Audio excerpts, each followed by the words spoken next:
Leviticus chapter 1.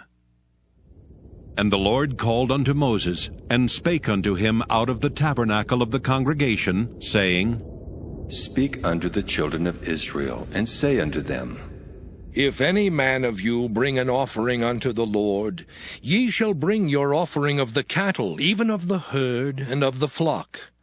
If his offering be a burnt sacrifice of the herd, let him offer a male without blemish. He shall offer it of his own voluntary will at the door of the tabernacle of the congregation before the Lord.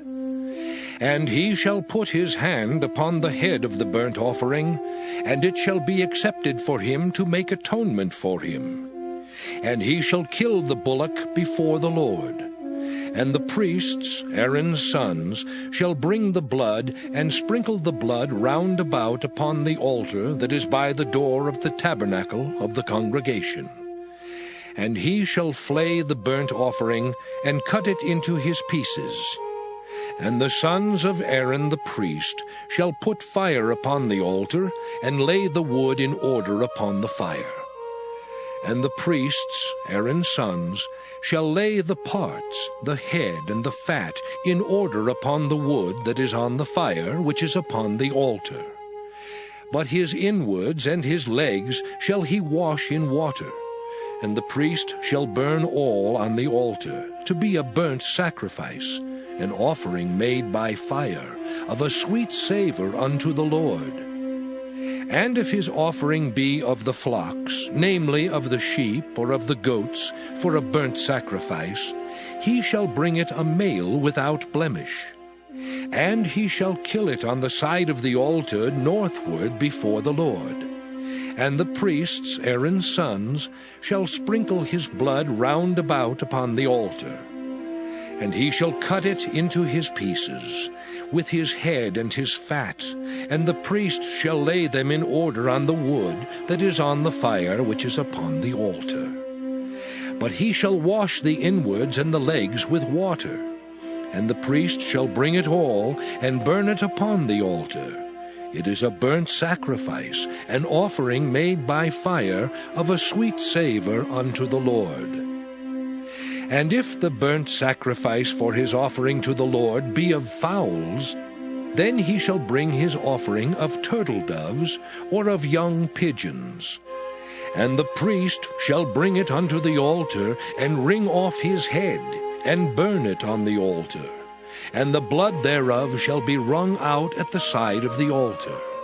And he shall pluck away his crop with his feathers, and cast it beside the altar on the east part, by the place of the ashes.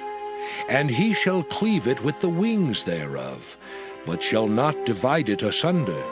And the priest shall burn it upon the altar, upon the wood that is upon the fire. It is a burnt sacrifice, an offering made by fire, of a sweet savor unto the Lord.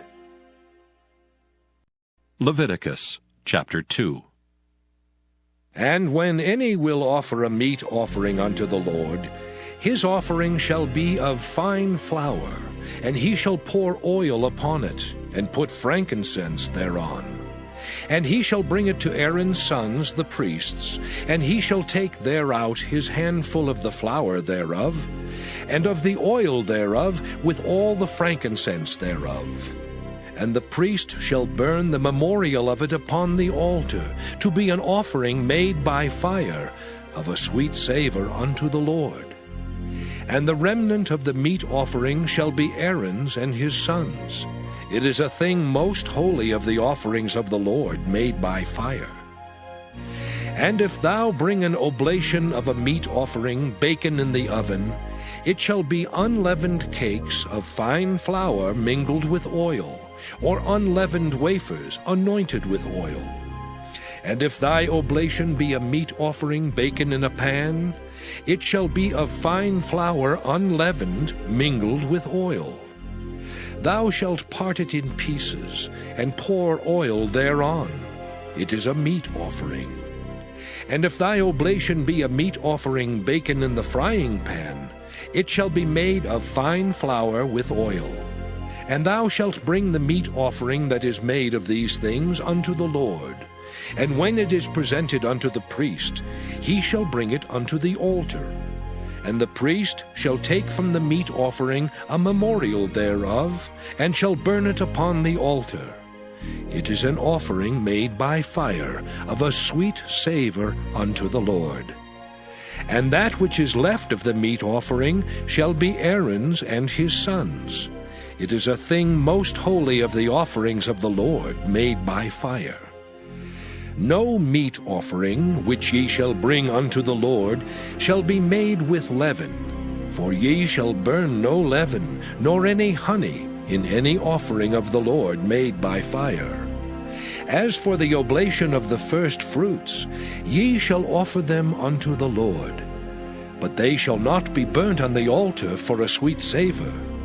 And every oblation of thy meat offering shalt thou season with salt. Neither shalt thou suffer the salt of the covenant of thy God to be lacking from thy meat offering. With all thine offerings thou shalt offer salt. And if thou offer a meat offering of thy first fruits unto the Lord, thou shalt offer for the meat offering of thy first fruits green ears of corn dried by the fire, even corn beaten out of full ears. And thou shalt put oil upon it, and lay frankincense thereon. It is a meat offering. And the priest shall burn the memorial of it, part of the beaten corn thereof, and part of the oil thereof, with all the frankincense thereof. It is an offering made by fire unto the Lord. Leviticus chapter 3. And if his oblation be a sacrifice of peace offering, if he offer it of the herd, whether it be a male or female, he shall offer it without blemish before the Lord. And he shall lay his hand upon the head of his offering, and kill it at the door of the tabernacle of the congregation. And Aaron's sons, the priests, shall sprinkle the blood upon the altar round about. And he shall offer of the sacrifice of the peace offering, an offering made by fire unto the Lord. The fat that covereth the inwards, and all the fat that is upon the inwards, and the 2 kidneys, and the fat that is on them, which is by the flanks, and the caul above the liver with the kidneys, it shall he take away. And Aaron's sons shall burn it on the altar upon the burnt sacrifice, which is upon the wood that is on the fire. It is an offering made by fire, of a sweet savour unto the Lord. And if his offering for a sacrifice of peace offering unto the Lord be of the flock, male or female, he shall offer it without blemish. If he offer a lamb for his offering, then shall he offer it before the Lord. And he shall lay his hand upon the head of his offering, and kill it before the tabernacle of the congregation. And Aaron's sons shall sprinkle the blood thereof round about upon the altar. And he shall offer of the sacrifice of the peace offering, an offering made by fire unto the Lord. The fat thereof, and the whole rump, it shall he take off hard by the backbone, and the fat that covereth the inwards, and all the fat that is upon the inwards. And the 2 kidneys, and the fat that is upon them, which is by the flanks, and the caul above the liver with the kidneys, it shall he take away. And the priest shall burn it upon the altar. It is the food of the offering made by fire unto the Lord. And if his offering be a goat, then he shall offer it before the Lord. And he shall lay his hand upon the head of it, and kill it before the tabernacle of the congregation. And the sons of Aaron shall sprinkle the blood thereof upon the altar round about. And he shall offer thereof his offering, even an offering made by fire unto the Lord. The fat that covereth the inwards, and all the fat that is upon the inwards, and the 2 kidneys, and the fat that is upon them, which is by the flanks, and the caul above the liver with the kidneys, it shall he take away. And the priest shall burn them upon the altar. It is the food of the offering made by fire for a sweet savor. All the fat is the Lord's. It shall be a perpetual statute for your generations throughout all your dwellings, that ye eat neither fat nor blood. Leviticus chapter 4. And the Lord spake unto Moses, saying, Speak unto the children of Israel, saying, If a soul shall sin through ignorance against any of the commandments of the Lord concerning things which ought not to be done, and shall do against any of them, if the priest that is anointed do sin according to the sin of the people, then let him bring for his sin, which he hath sinned, a young bullock without blemish unto the Lord for a sin offering. And he shall bring the bullock unto the door of the tabernacle of the congregation before the Lord, and shall lay his hand upon the bullock's head, and kill the bullock before the Lord. And the priest that is anointed shall take of the bullock's blood, and bring it to the tabernacle of the congregation. And the priest shall dip his finger in the blood, and sprinkle of the blood 7 times before the Lord, before the veil of the sanctuary. And the priest shall put some of the blood upon the horns of the altar of sweet incense before the Lord, which is in the tabernacle of the congregation, and shall pour all the blood of the bullock at the bottom of the altar of the burnt offering, which is at the door of the tabernacle of the congregation. And he shall take off from it all the fat of the bullock for the sin offering, the fat that covereth the inwards, and all the fat that is upon the inwards, and the 2 kidneys, and the fat that is upon them, which is by the flanks, and the caul above the liver, with the kidneys, it shall he take away. As it was taken off from the bullock of the sacrifice of peace offerings, and the priest shall burn them upon the altar of the burnt offering. And the skin of the bullock and all his flesh, with his head and with his legs, and his inwards and his dung, even the whole bullock shall he carry forth without the camp unto a clean place, where the ashes are poured out, and burn him on the wood with fire. Where the ashes are poured out, shall he be burnt. And if the whole congregation of Israel sin through ignorance, and the thing be hid from the eyes of the assembly, and they have done somewhat against any of the commandments of the Lord concerning things which should not be done, and are guilty, when the sin which they have sinned against it is known, then the congregation shall offer a young bullock for the sin, and bring him before the tabernacle of the congregation. And the elders of the congregation shall lay their hands upon the head of the bullock before the Lord. And the bullock shall be killed before the Lord. And the priest that is anointed shall bring of the bullock's blood to the tabernacle of the congregation. And the priest shall dip his finger in some of the blood, and sprinkle it 7 times before the Lord, even before the veil. And he shall put some of the blood upon the horns of the altar which is before the Lord, that is in the tabernacle of the congregation, and shall pour out all the blood at the bottom of the altar of the burnt offering, which is at the door of the tabernacle of the congregation. And he shall take all his fat from him, and burn it upon the altar. And he shall do with the bullock as he did with the bullock for a sin offering, so shall he do with this. And the priest shall make an atonement for them, and it shall be forgiven them. And he shall carry forth the bullock without the camp, and burn him as he burned the first bullock. It is a sin offering for the congregation. When a ruler hath sinned, and done somewhat through ignorance against any of the commandments of the Lord his God, concerning things which should not be done, and is guilty, or if his sin, wherein he hath sinned, come to his knowledge, he shall bring his offering, a kid of the goats, a male without blemish. And he shall lay his hand upon the head of the goat, and kill it in the place where they kill the burnt offering before the Lord. It is a sin offering. And the priest shall take of the blood of the sin offering with his finger, and put it upon the horns of the altar of burnt offering, and shall pour out his blood at the bottom of the altar of burnt offering. And he shall burn all his fat upon the altar, as the fat of the sacrifice of peace offerings. And the priest shall make an atonement for him as concerning his sin, and it shall be forgiven him.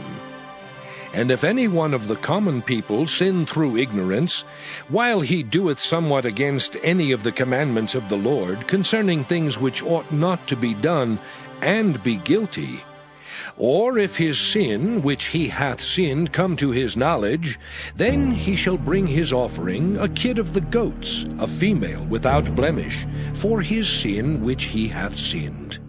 And he shall lay his hand upon the head of the sin offering, and slay the sin offering in the place of the burnt offering. And the priest shall take of the blood thereof with his finger, and put it upon the horns of the altar of burnt offering, and shall pour out all the blood thereof at the bottom of the altar.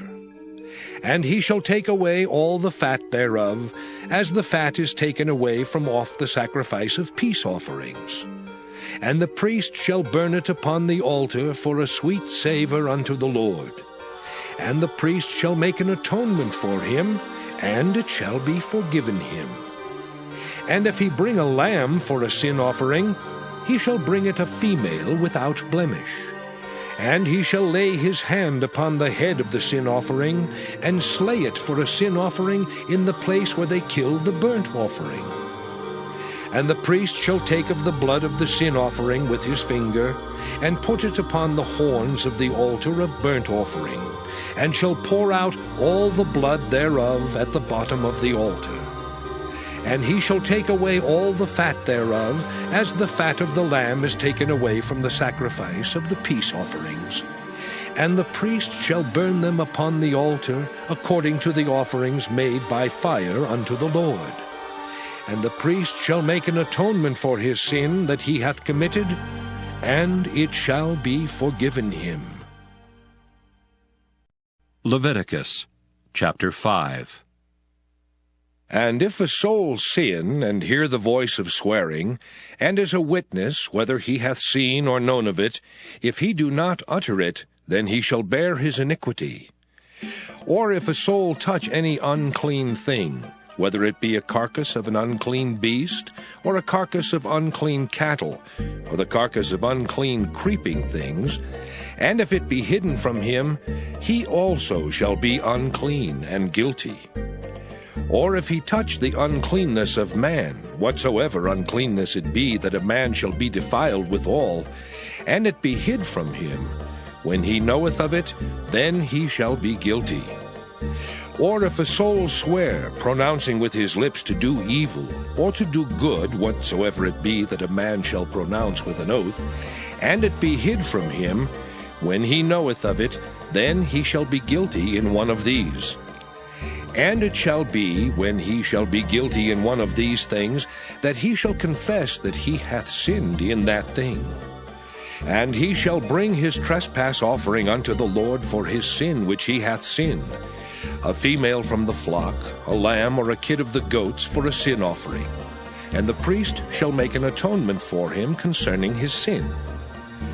And if he be not able to bring a lamb, then he shall bring for his trespass which he hath committed 2 turtle doves or 2 young pigeons unto the Lord, one for a sin offering, and the other for a burnt offering. And he shall bring them unto the priest, who shall offer that which is for the sin offering first, and wring off his head from his neck, but shall not divide it asunder. And he shall sprinkle of the blood of the sin offering upon the side of the altar, and the rest of the blood shall be wrung out at the bottom of the altar. It is a sin offering. And he shall offer the second for a burnt offering according to the manner. And the priest shall make an atonement for him for his sin which he hath sinned, and it shall be forgiven him. But if he be not able to bring 2 turtle doves or 2 young pigeons, then he that sinned shall bring for his offering the 10th part of an ephah of fine flour for a sin offering. He shall put no oil upon it, neither shall he put any frankincense thereon, for it is a sin offering. Then shall he bring it to the priest, and the priest shall take his handful of it, even a memorial thereof, and burn it on the altar, according to the offerings made by fire unto the Lord. It is a sin offering. And the priest shall make an atonement for him, as touching his sin that he hath sinned in one of these, and it shall be forgiven him. And the remnant shall be the priest's, as a meat offering. And the Lord spake unto Moses, saying, If a soul commit a trespass and sin through ignorance in the holy things of the Lord, then he shall bring for his trespass unto the Lord a ram without blemish out of the flocks, with thy estimation by shekels of silver, after the shekel of the sanctuary, for a trespass offering. And he shall make amends for the harm that he hath done in the holy thing, and shall add the 5th part thereto, and give it unto the priest. And the priest shall make an atonement for him with the ram of the trespass offering, and it shall be forgiven him. And if a soul sin, and commit any of these things which are forbidden to be done by the commandments of the Lord, though he wist it not, yet is he guilty, and shall bear his iniquity. And he shall bring a ram without blemish out of the flock, with thy estimation for a trespass offering unto the priest. And the priest shall make an atonement for him concerning his ignorance wherein he erred, and wist it not, and it shall be forgiven him. It is a trespass offering. He hath certainly trespassed against the Lord. Leviticus chapter 6. And the Lord spake unto Moses, saying, If a soul sin and commit a trespass against the Lord, and lie unto his neighbor in that which was delivered him to keep, or in fellowship, or in a thing taken away by violence, or hath deceived his neighbor, or hath found that which was lost, and lieth concerning it, and sweareth falsely, in any of all these that a man doeth, sinning therein, then it shall be, because he hath sinned and is guilty, that he shall restore that which he took violently away, or the thing which he hath deceitfully gotten, or that which was delivered him to keep, or the lost thing which he found, or all that about which he hath sworn falsely. He shall even restore it in the principal, and shall add the 5th part more thereto, and give it unto him to whom it appertaineth, in the day of his trespass offering. And he shall bring his trespass offering unto the Lord, a ram without blemish out of the flock, with thy estimation for a trespass offering unto the priest. And the priest shall make an atonement for him before the Lord, and it shall be forgiven him for anything of all that he hath done in trespassing therein. And the Lord spake unto Moses, saying, Command Aaron and his sons, saying, This is the law of the burnt offering. It is the burnt offering because of the burning upon the altar all night unto the morning, and the fire of the altar shall be burning in it. And the priest shall put on his linen garment, and his linen breeches shall he put upon his flesh, and take up the ashes which the fire hath consumed with the burnt offering on the altar, and he shall put them beside the altar. And he shall put off his garments, and put on other garments, and carry forth the ashes without the camp unto a clean place. And the fire upon the altar shall be burning in it, it shall not be put out. And the priest shall burn wood on it every morning, and lay the burnt offering in order upon it. And he shall burn thereon the fat of the peace offerings. The fire shall ever be burning upon the altar, it shall never go out.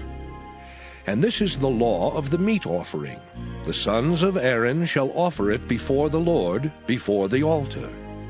And he shall take of it his handful, of the flour of the meat offering, and of the oil thereof, and all the frankincense which is upon the meat offering, and shall burn it upon the altar for a sweet savour, even the memorial of it unto the Lord. And the remainder thereof shall Aaron and his sons eat.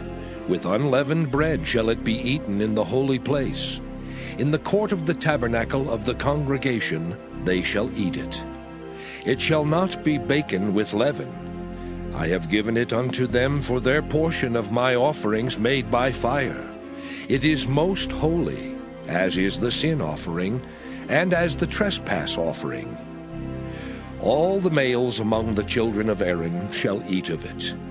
It shall be a statute forever in your generations concerning the offerings of the Lord made by fire. Every one that toucheth them shall be holy.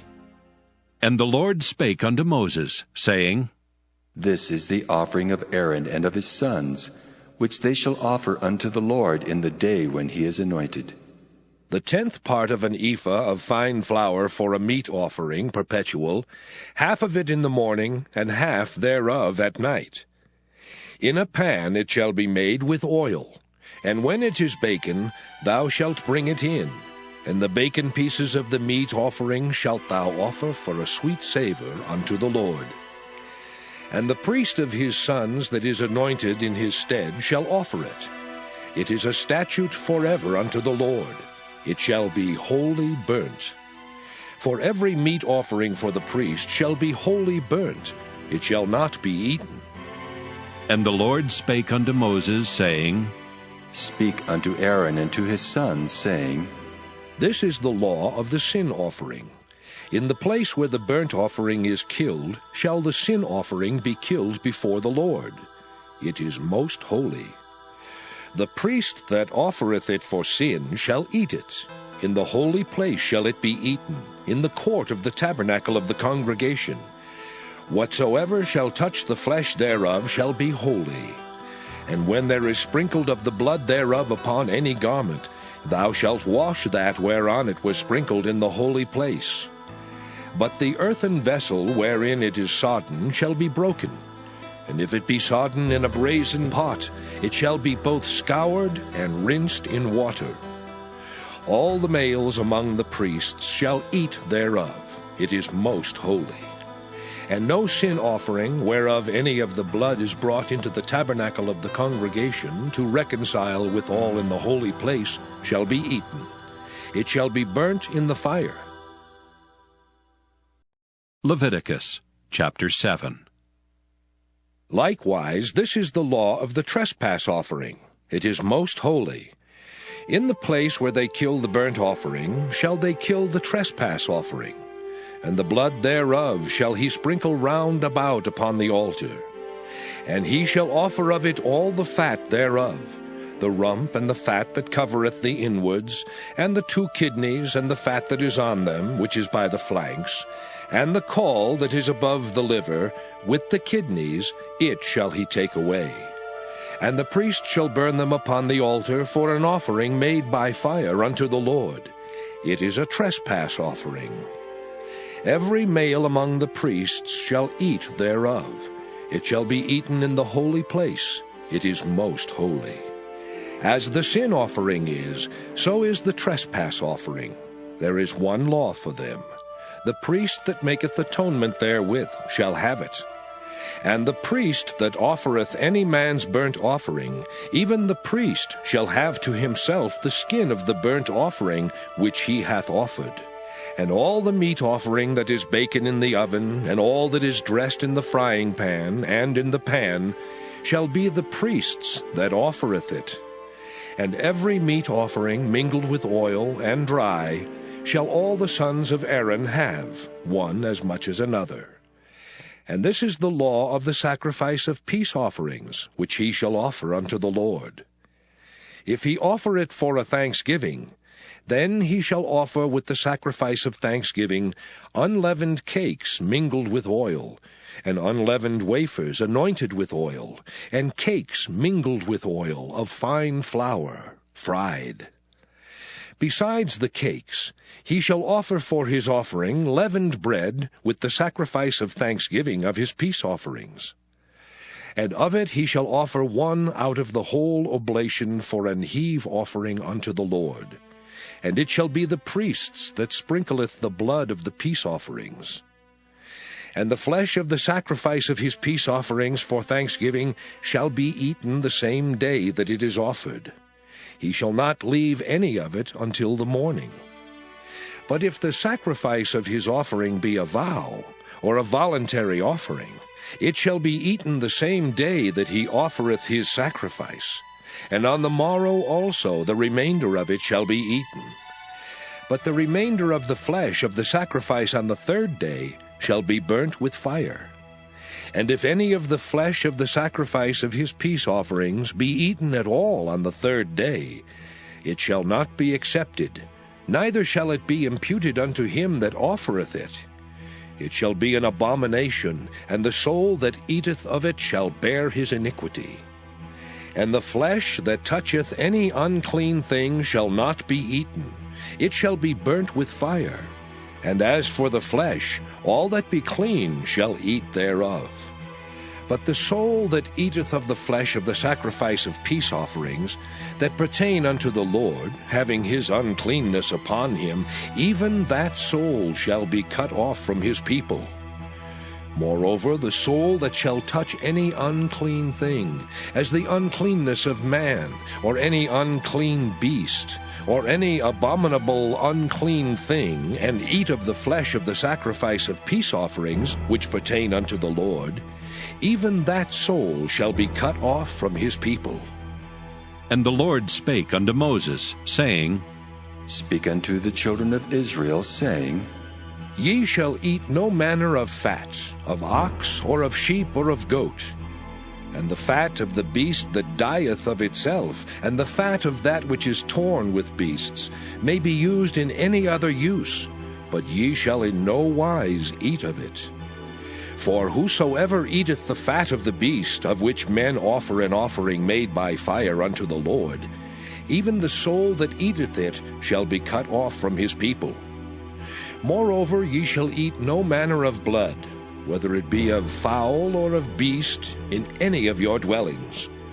Whatsoever soul it be that eateth any manner of blood, even that soul shall be cut off from his people. And the Lord spake unto Moses, saying, Speak unto the children of Israel, saying, He that offereth the sacrifice of his peace offerings unto the Lord shall bring his oblation unto the Lord of the sacrifice of his peace offerings. His own hands shall bring the offerings of the Lord made by fire. The fat with the breast, it shall he bring, that the breast may be waved for a wave offering before the Lord. And the priest shall burn the fat upon the altar, but the breast shall be Aaron's and his sons'.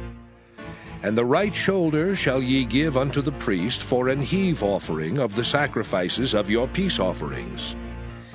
He among the sons of Aaron that offereth the blood of the peace offerings and the fat shall have the right shoulder for his part. For the wave breast and the heave shoulder have I taken of the children of Israel from off the sacrifices of their peace offerings, and have given them unto Aaron the priest and unto his sons by a statute forever from among the children of Israel. This is the portion of the anointing of Aaron, and of the anointing of his sons, out of the offerings of the Lord, made by fire in the day when he presented them to minister unto the Lord in the priest's office, which the Lord commanded to be given them of the children of Israel in the day that he anointed them, by a statute forever throughout their generations. This is the law of the burnt offering, of the meat offering, and of the sin offering, and of the trespass offering, and of the consecrations, and of the sacrifice of the peace offerings, which the Lord commanded Moses in Mount Sinai in the day that he commanded the children of Israel to offer their oblations unto the Lord in the wilderness of Sinai. Leviticus chapter 8. And the Lord spake unto Moses, saying, Take Aaron and his sons with him, and the garments and the anointing oil, and a bullock for the sin offering, and 2 rams and a basket of unleavened bread. And gather thou all the congregation together unto the door of the tabernacle of the congregation. And Moses did as the Lord commanded him. And the assembly was gathered together unto the door of the tabernacle of the congregation. And Moses said unto the congregation, This is the thing which the Lord commanded to be done. And Moses brought Aaron and his sons, and washed them with water. And he put upon him the coat, and girded him with the girdle, and clothed him with the robe, and put the ephod upon him. And he girded him with the curious girdle of the ephod, and bound it unto him therewith. And he put the breastplate upon him. Also he put in the breastplate the Urim and the Thummim. And he put the mitre upon his head. Also upon the mitre, even upon his forefront, did he put the golden plate, the holy crown, as the Lord commanded Moses.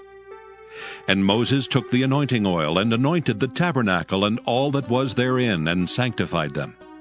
And he sprinkled thereof upon the altar 7 times, and anointed the altar and all his vessels, both the laver and his foot, to sanctify them. And he poured of the anointing oil upon Aaron's head, and anointed him to sanctify him.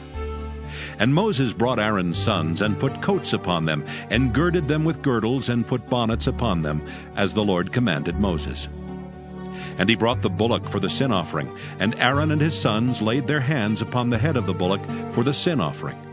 And he slew it, and Moses took the blood, and put it upon the horns of the altar round about with his finger, and purified the altar, and poured the blood at the bottom of the altar, and sanctified it, to make reconciliation upon it. And he took all the fat that was upon the inwards, and the caul above the liver, and the 2 kidneys and their fat, and Moses burned it upon the altar. But the bullock and his hide, his flesh and his dung, he burnt with fire without the camp, as the Lord commanded Moses. And he brought the ram for the burnt offering, and Aaron and his sons laid their hands upon the head of the ram, and he killed it, and Moses sprinkled the blood upon the altar round about. And he cut the ram into pieces, and Moses burnt the head and the pieces and the fat. And he washed the inwards and the legs in water, and Moses burnt the whole ram upon the altar. It was a burnt sacrifice for a sweet savor, and an offering made by fire unto the Lord, as the Lord commanded Moses.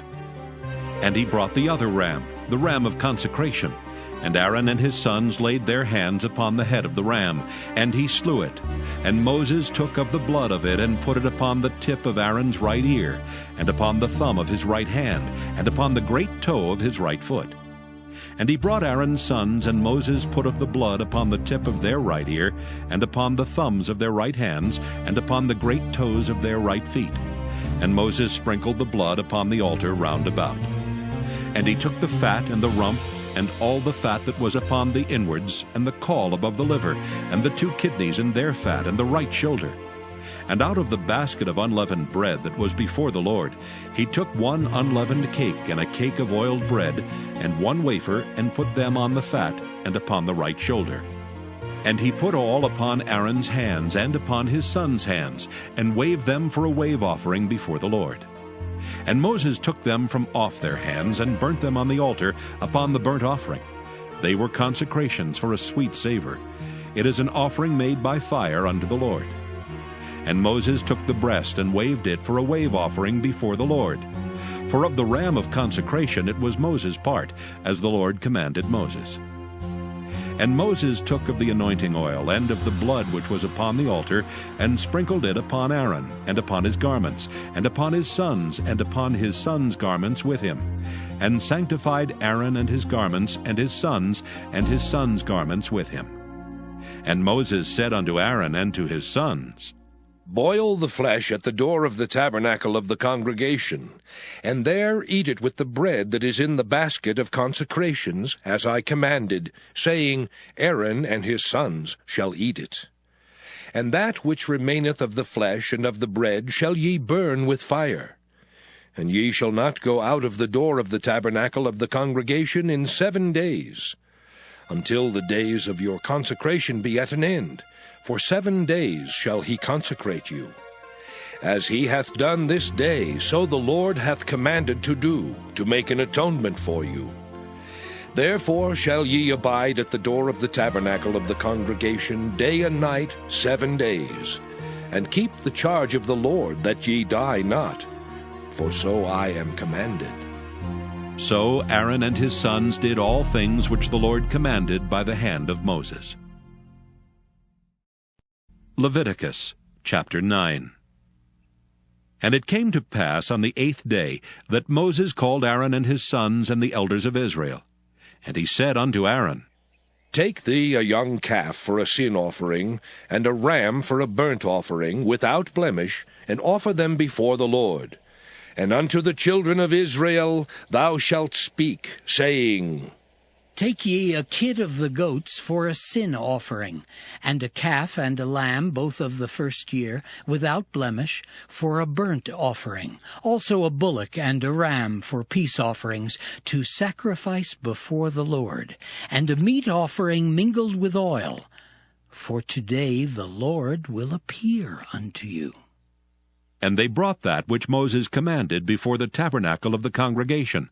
And all the congregation drew near and stood before the Lord. And Moses said, This is the thing which the Lord commanded that ye should do, and the glory of the Lord shall appear unto you. And Moses said unto Aaron, Go unto the altar, and offer thy sin offering and thy burnt offering, and make an atonement for thyself and for the people, and offer the offering of the people, and make an atonement for them, as the Lord commanded. Aaron therefore went unto the altar, and slew the calf of the sin offering which was for himself. And the sons of Aaron brought the blood unto him, and he dipped his finger in the blood, and put it upon the horns of the altar, and poured out the blood at the bottom of the altar. But the fat and the kidneys and the caul above the liver of the sin offering he burnt upon the altar, as the Lord commanded Moses. And the flesh and the hide he burnt with fire without the camp. And he slew the burnt offering, and Aaron's sons presented unto him the blood which he sprinkled round about upon the altar. And they presented the burnt offering unto him with the pieces thereof and the head, and he burnt them upon the altar. And he did wash the inwards and the legs, and burnt them upon the burnt offering on the altar. And he brought the people's offering, and took the goat which was the sin offering for the people, and slew it, and offered it for sin as the first. And he brought the burnt offering, and offered it according to the manner. And he brought the meat offering, and took an handful thereof, and burnt it upon the altar, beside the burnt sacrifice of the morning. He slew also the bullock and the ram for a sacrifice of peace offerings, which was for the people. And Aaron's sons presented unto him the blood which he sprinkled upon the altar round about, and the fat of the bullock and of the ram, the rump, and that which covereth the inwards and the kidneys, and the caul above the liver. And they put the fat upon the breasts, and he burnt the fat upon the altar. And the breasts and the right shoulder Aaron waved for a wave offering before the Lord, as Moses commanded. And Aaron lifted up his hand toward the people, and blessed them, and came down from offering of the sin offering, and the burnt offering, and peace offerings. And Moses and Aaron went into the tabernacle of the congregation, and came out and blessed the people, and the glory of the Lord appeared unto all the people. And there came a fire out from before the Lord, and consumed upon the altar the burnt offering and the fat, which when all the people saw, they shouted, and fell on their faces. Leviticus chapter 10. And Nadab and Abihu the sons of Aaron took either of them his censer, and put fire therein, and put incense thereon, and offered strange fire before the Lord, which he commanded them not. And there went out fire from the Lord, and devoured them, and they died before the Lord. Then Moses said unto Aaron, This is it that the Lord spake, saying, I will be sanctified in them that come nigh me, and before all the people I will be glorified. And Aaron held his peace. And Moses called Mishael and Elzaphan, the sons of Uzziel, the uncle of Aaron, and said unto them, Come near, carry your brethren from before the sanctuary out of the camp. So they went near, and carried them in their coats out of the camp, as Moses had said. And Moses said unto Aaron, and unto Eleazar, and unto Ithamar his sons, Uncover not your heads, neither rend your clothes, lest ye die, and lest wrath come upon all the people. But let your brethren, the whole house of Israel, bewail the burning which the Lord hath kindled. And ye shall not go out from the door of the tabernacle of the congregation, lest ye die. For the anointing oil of the Lord is upon you. And they did according to the word of Moses. And the Lord spake unto Aaron, saying, Do not drink wine nor strong drink, thou nor thy sons with thee, when ye go into the tabernacle of the congregation, lest ye die. it shall be a statute forever throughout your generations, and that ye may put difference between holy and unholy, and between unclean and clean, and that ye may teach the children of Israel all the statutes which the Lord has spoken unto them by the hand of Moses. And Moses spake unto Aaron, and unto Eleazar, and unto Ithamar his sons that were left. Take the meat offering that remaineth of the offerings of the Lord made by fire, and eat it without leaven beside the altar, for it is most holy. And ye shall eat it in the holy place, because it is thy due, and thy son's due, of the sacrifices of the Lord made by fire, for so I am commanded. And the wave breast and heave shoulder shall ye eat in a clean place, thou and thy sons and thy daughters with thee, for they be thy due, and thy sons' due, which are given out of the sacrifices of peace offerings of the children of Israel.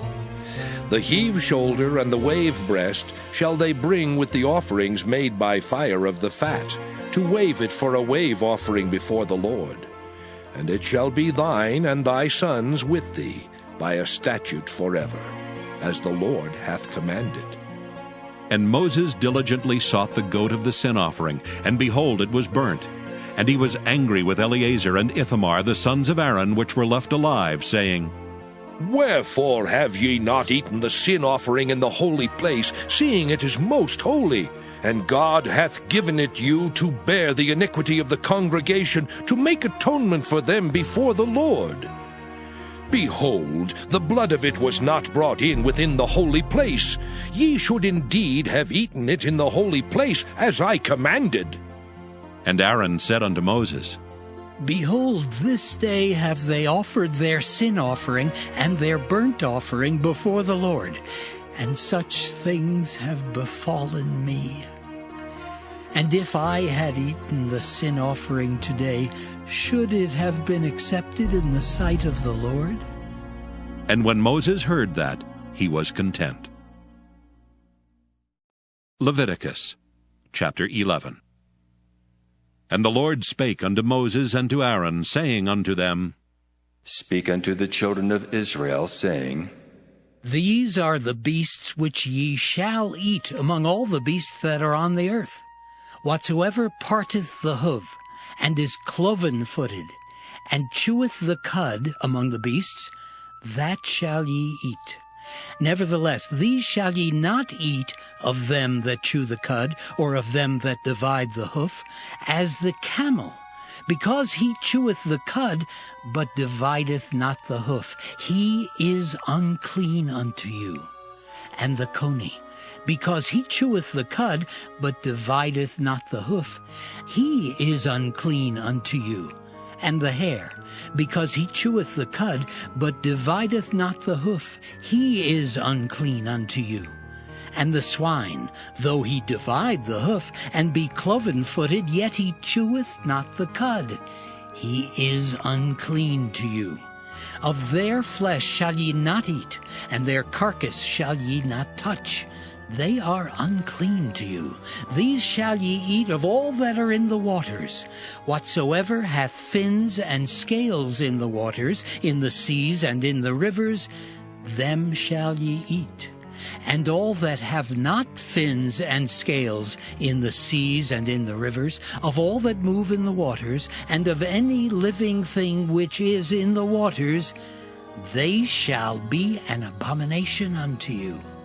They shall be even an abomination unto you. Ye shall not eat of their flesh, but ye shall have their carcasses in abomination. Whatsoever hath no fins nor scales in the waters, that shall be an abomination unto you. And these are they which ye shall have in abomination among the fowls.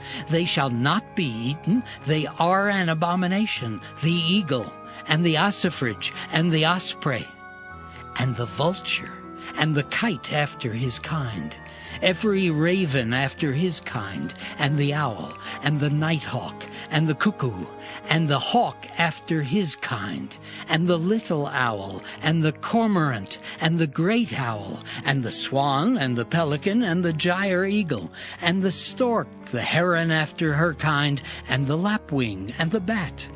All fowls that creep, going upon all four, shall be an abomination unto you. Yet these may ye eat of every flying, creeping thing that goeth upon all four, which have legs above their feet to leap withal upon the earth.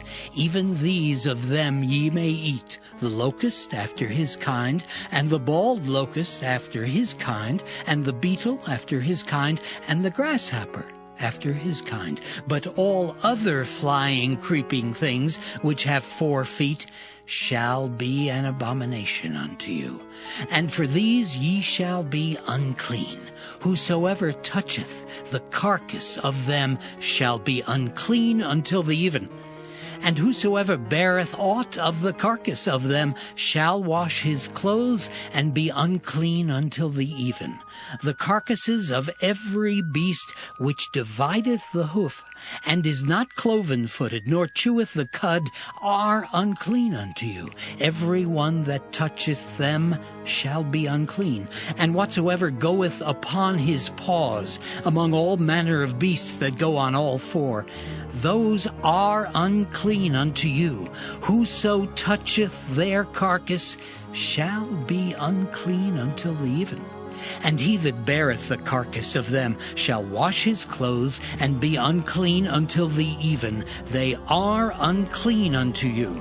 These also shall be unclean unto you among the creeping things that creep upon the earth, the weasel and the mouse, and the tortoise after his kind, and the ferret, and the chameleon, and the lizard, and the snail, and the mole. These are unclean to you among all that creep. Whosoever doth touch them when they be dead shall be unclean until the even. And upon whatsoever any of them when they are dead doth fall, it shall be unclean, whether it be any vessel of wood or raiment or skin or sack, whatsoever vessel it be, wherein any work is done, it must be put into water, and it shall be unclean until the even. So it shall be cleansed. And every earthen vessel whereinto any of them falleth, whatsoever is in it shall be unclean, and ye shall break it. Of all meat which may be eaten, that on which such water cometh shall be unclean. And all drink that may be drunk in every such vessel shall be unclean.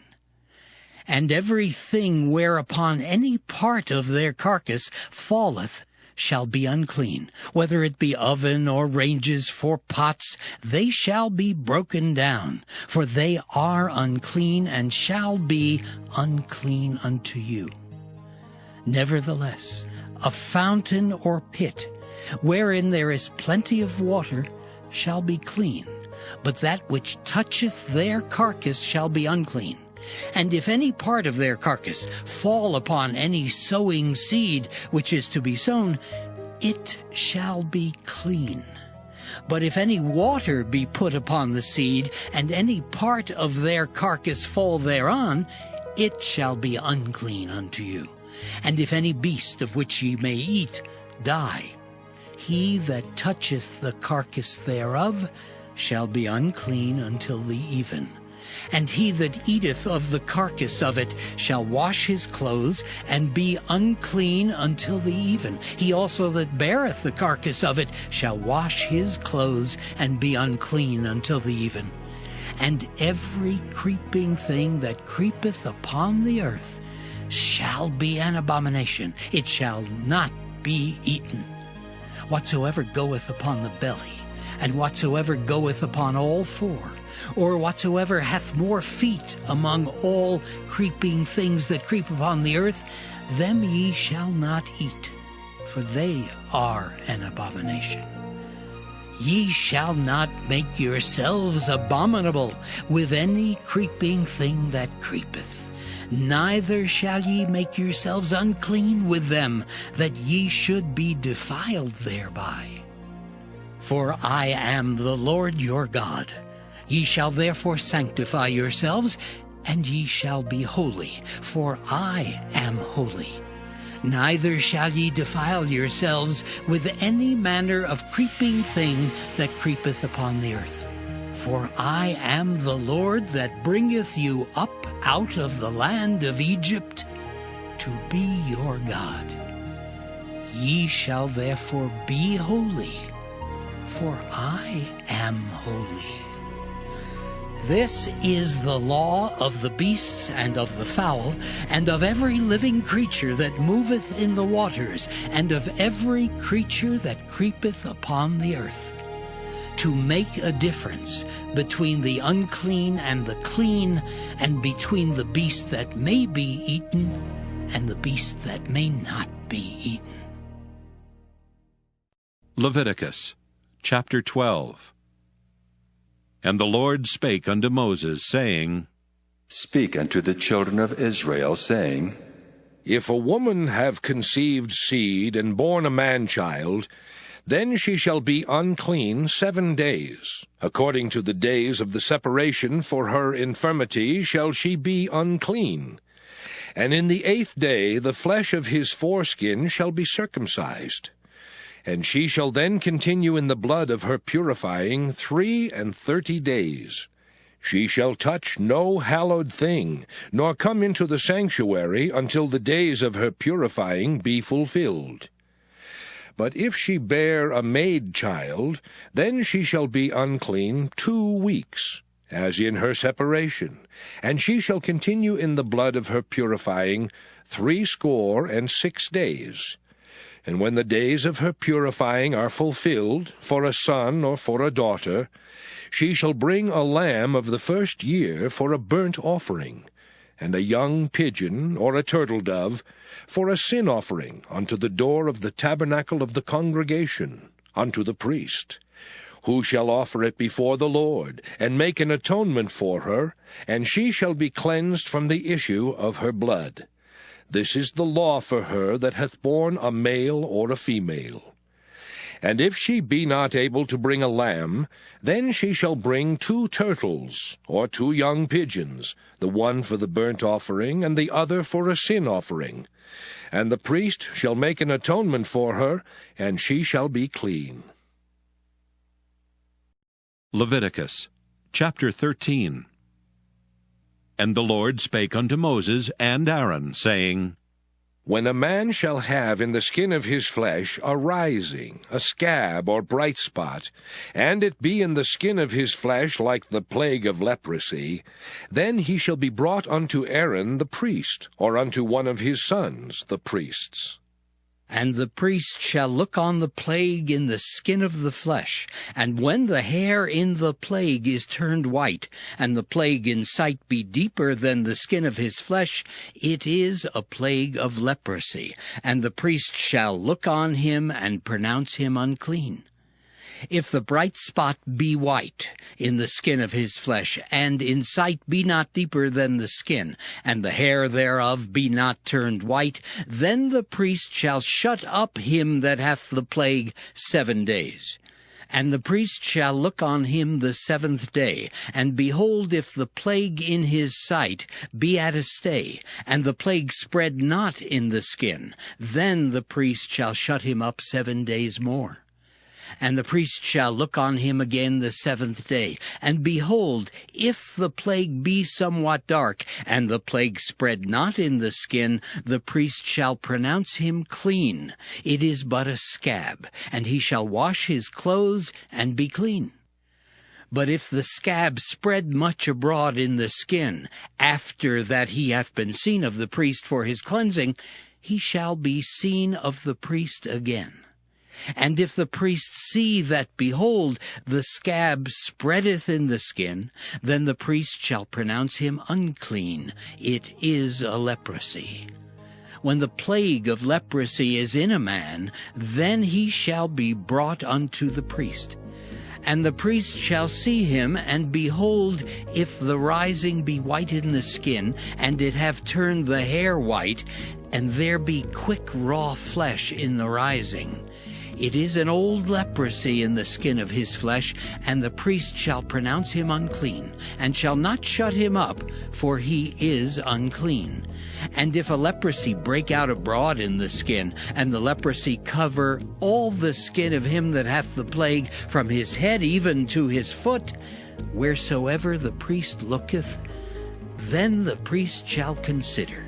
And behold, if the leprosy have covered all his flesh, he shall pronounce him clean that hath the plague. It is all turned white, he is clean. But when raw flesh appeareth in him, he shall be unclean. And the priest shall see the raw flesh, and pronounce him to be unclean. For the raw flesh is unclean, it is a leprosy. Or if the raw flesh turn again, and be changed unto white, he shall come unto the priest. And the priest shall see him, and behold, if the plague be turned into white, then the priest shall pronounce him clean that hath the plague, he is clean. The flesh also, in which even in the skin thereof was a boil, and is healed, and in the place of the boil there be a white rising, or a bright spot, white and somewhat reddish, and it be showed to the priest. And if, when the priest seeth it, behold, it be in sight lower than the skin, and the hair thereof be turned white, the priest shall pronounce him unclean. It is a plague of leprosy broken out of the boil. But if the priest look on it, and behold, there be no white hairs therein, and if it be not lower than the skin, but be somewhat dark, then the priest shall shut him up 7 days. And if it spread much abroad in the skin, then the priest shall pronounce him unclean. It is a plague. But if the bright spot stay in his place and spread not, it is a burning boil, and the priest shall pronounce him clean. Or if there be any flesh in the skin whereof there is a hot burning, and the quick flesh that burneth have a white bright spot, somewhat reddish or white, then the priest shall look upon it, and behold, if the hair in the bright spot be turned white, and it be in sight deeper than the skin, it is a leprosy broken out of the burning, wherefore the priest shall pronounce him unclean. It is the plague of leprosy. But if the priest look on it, and behold, there be no white hair in the bright spot, and it be no lower than the other skin, but be somewhat dark, then the priest shall shut him up 7 days. And the priest shall look upon him the 7th day, and if it be spread much abroad in the skin, then the priest shall pronounce him unclean. It is the plague of leprosy. And if the bright spot stay in his place, and spread not in the skin, but it be somewhat dark, it is a rising of the burning, and the priest shall pronounce him clean, for it is an inflammation of the burning. If a man or woman have a plague upon the head or the beard, then the priest shall see the plague, and behold, if it be in sight deeper than the skin, and there be in it a yellow thin hair, then the priest shall pronounce him unclean. It is a dry skull, even a leprosy upon the head or beard. And if the priest look on the plague of the skull, and behold, it be not in sight deeper than the skin, and that there is no black hair in it, then the priest shall shut up him that hath the plague of the skull 7 days. And in the 7th day the priest shall look on the plague, and behold, if the skull spread not, and there be in it no yellow hair, and the skull be not in sight deeper than the skin, he shall be shaven, but the skull shall he not shave, and the priest shall shut up him that hath the skull 7 days more. And in the 7th day the priest shall look on the skull, and behold, if the skull be not spread in the skin, nor be in sight deeper than the skin, then the priest shall pronounce him clean, and he shall wash his clothes and be clean. But if the scall spread much in the skin after his cleansing, then the priest shall look on him, and behold, if the scall be spread in the skin, the priest shall not seek for yellow hair. He is unclean. But if the scall be in his sight at a stay, and that there is black hair grown up therein, the scall is healed, he is clean, and the priest shall pronounce him clean. If a man also or a woman have in the skin of their flesh bright spots, even white bright spots, then the priest shall look, and behold, if the bright spots in the skin of their flesh be darkish white, it is a freckled spot that groweth in the skin, he is clean. And the man whose hair is fallen off his head, he is bald, yet is he clean. And he that hath his hair fallen off from the part of his head toward his face, he is forehead bald, yet is he clean. And if there be in the bald head or bald forehead a white reddish sore, it is a leprosy sprung up in his bald head or his bald forehead.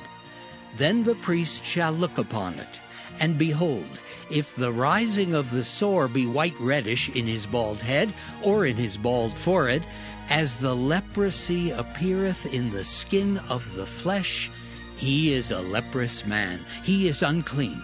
The priest shall pronounce him utterly unclean. His plague is in his head. And the leper in whom the plague is, his clothes shall be rent, and his head bare, and he shall put a covering upon his upper lip, and shall cry, Unclean, unclean. All the days wherein the plague shall be in him, he shall be defiled. He is unclean. He shall dwell alone. Without the camp shall his habitation be. The garment also that the plague of leprosy is in, whether it be a woolen garment or a linen garment, whether it be in the warp or woof of linen or of woolen, whether in a skin or in anything made of skin. And if the plague be greenish or reddish in the garment, or in the skin, either in the warp or in the woof, or in anything of skin, it is a plague of leprosy, and shall be showed unto the priest. And the priest shall look upon the plague, and shut up it that hath the plague 7 days. And he shall look on the plague on the 7th day. If the plague be spread in the garment, either in the warp or in the woof, or in a skin, or in any work that is made of skin, the plague is a fretting leprosy. It is unclean. He shall therefore burn that garment, whether warp or woof, in woolen or in linen, or anything of skin, wherein the plague is, for it is a fretting leprosy. It shall be burnt in the fire. And if the priest shall look, and behold, the plague be not spread in the garment, either in the warp or in the woof, or in anything of skin, then the priest shall command that they wash the thing wherein the plague is, and he shall shut it up 7 days more. And the priest shall look on the plague after that it is washed, and behold, if the plague have not changed his color, and the plague be not spread, it is unclean. Thou shalt burn it in the fire. It is fret inward, whether it be bare within or without. And if the priest look, and behold, the plague be somewhat dark after the washing of it, then he shall rend it out of the garment, or out of the skin, or out of the warp, or out of the woof. And if it appear still in the garment, either in the warp, or in the woof, or in anything of skin, it is a spreading plague. Thou shalt burn that wherein the plague is with fire. And the garment, either warp or woof, or whatsoever thing of skin it be, which thou shalt wash, if the plague be departed from them, then it shall be washed the 2nd time, and shall be clean. This is the law of the plague of leprosy in a garment of woolen or linen, either in the warp or woof, or anything of skins, to pronounce it clean or to pronounce it unclean. Leviticus chapter 14. And the Lord spake unto Moses, saying, This shall be the law of the leper in the day of his cleansing.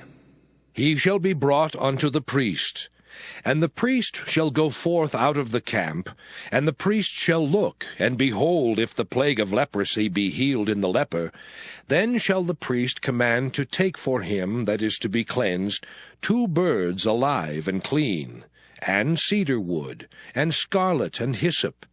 And the priest shall command that one of the birds be killed in an earthen vessel over running water.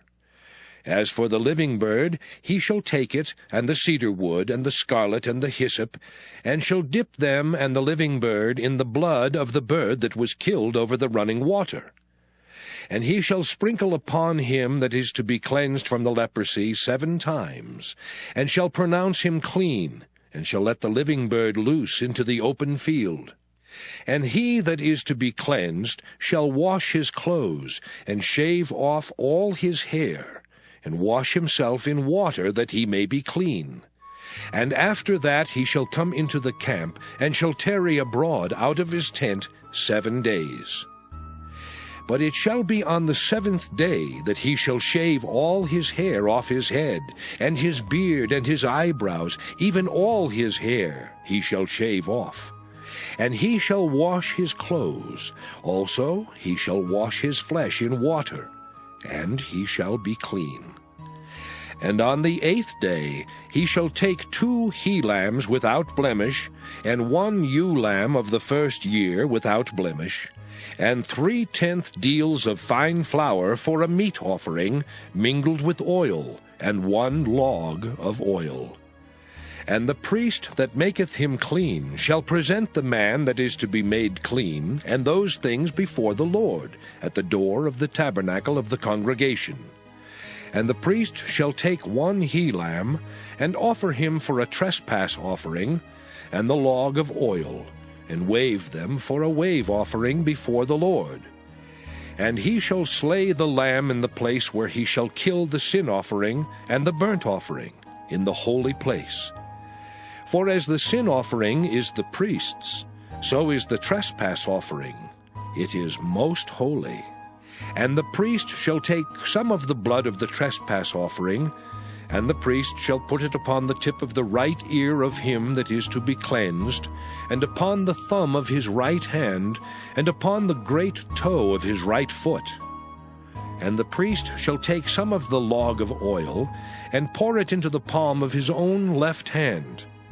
And the priest shall dip his right finger in the oil that is in his left hand, and shall sprinkle of the oil with his finger 7 times before the Lord. And of the rest of the oil that is in his hand shall the priest put upon the tip of the right ear of him that is to be cleansed, and upon the thumb of his right hand, and upon the great toe of his right foot, upon the blood of the trespass offering. And the remnant of the oil that is in the priest's hand he shall pour upon the head of him that is to be cleansed. And the priest shall make an atonement for him before the Lord.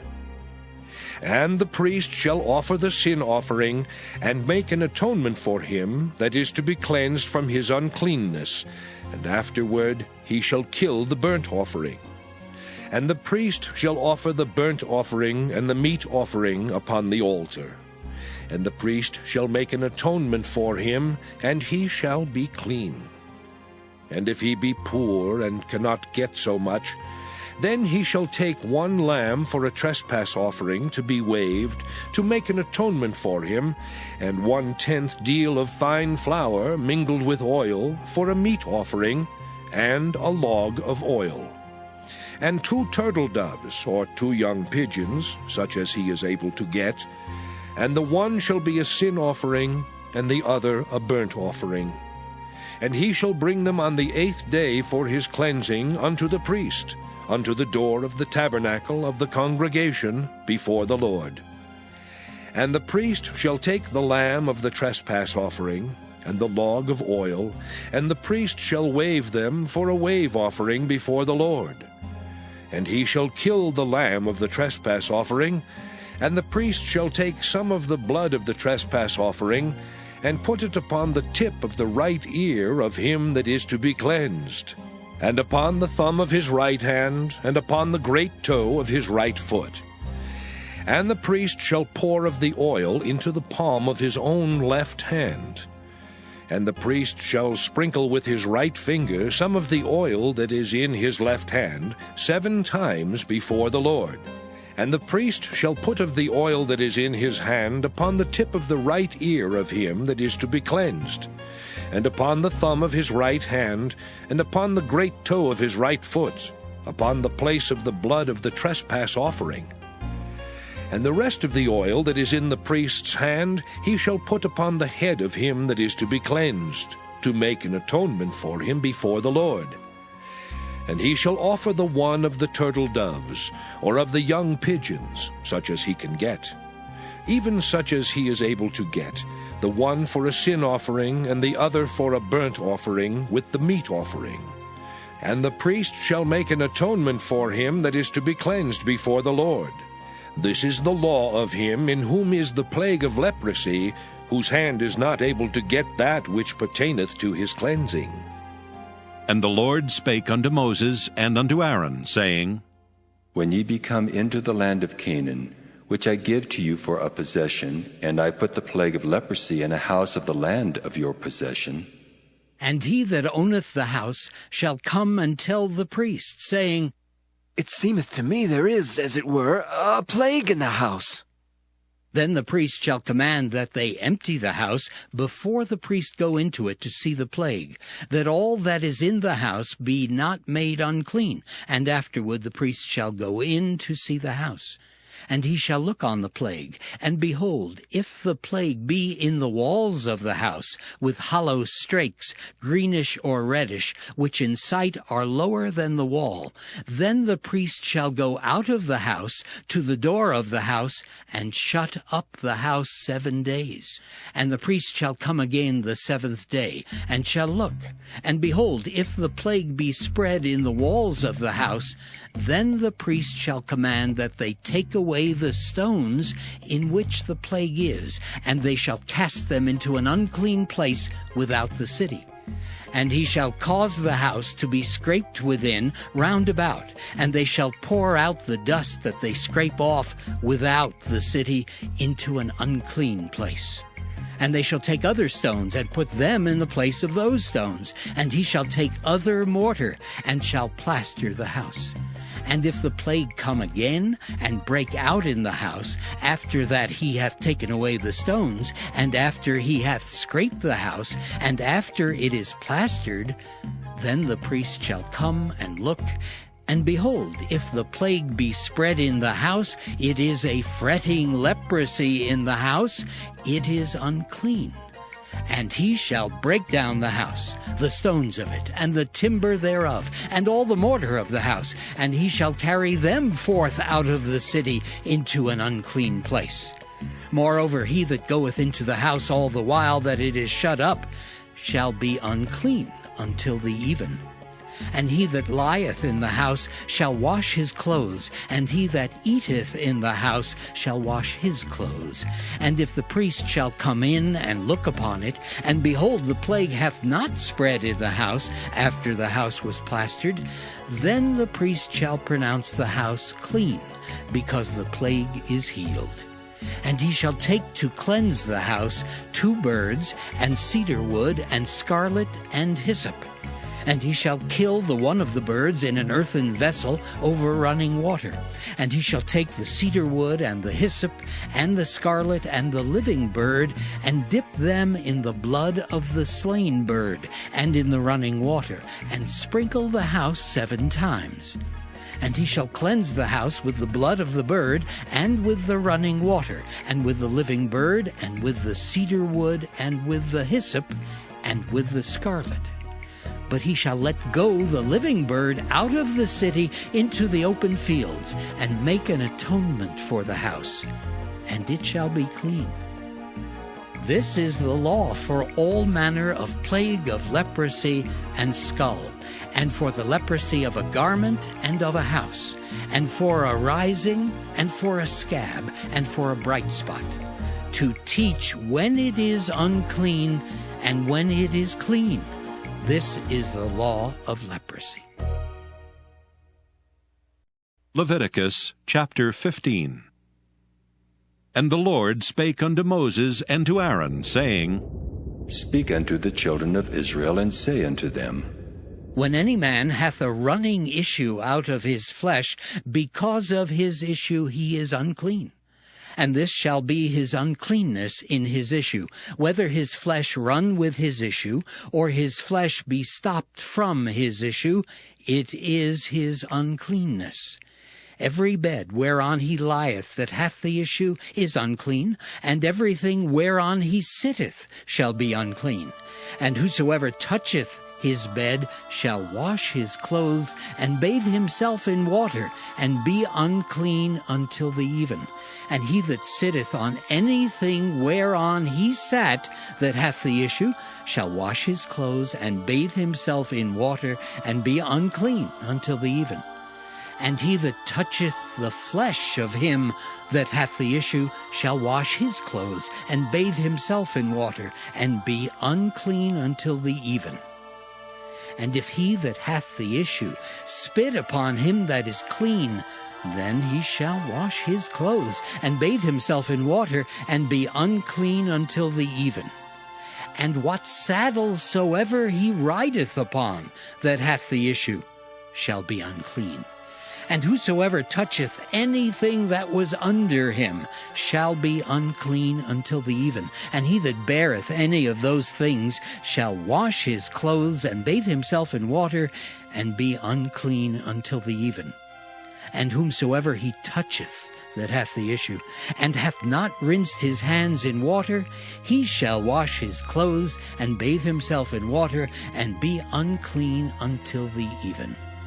And the vessel of earth that he toucheth, which hath the issue, shall be broken, and every vessel of wood shall be rinsed in water.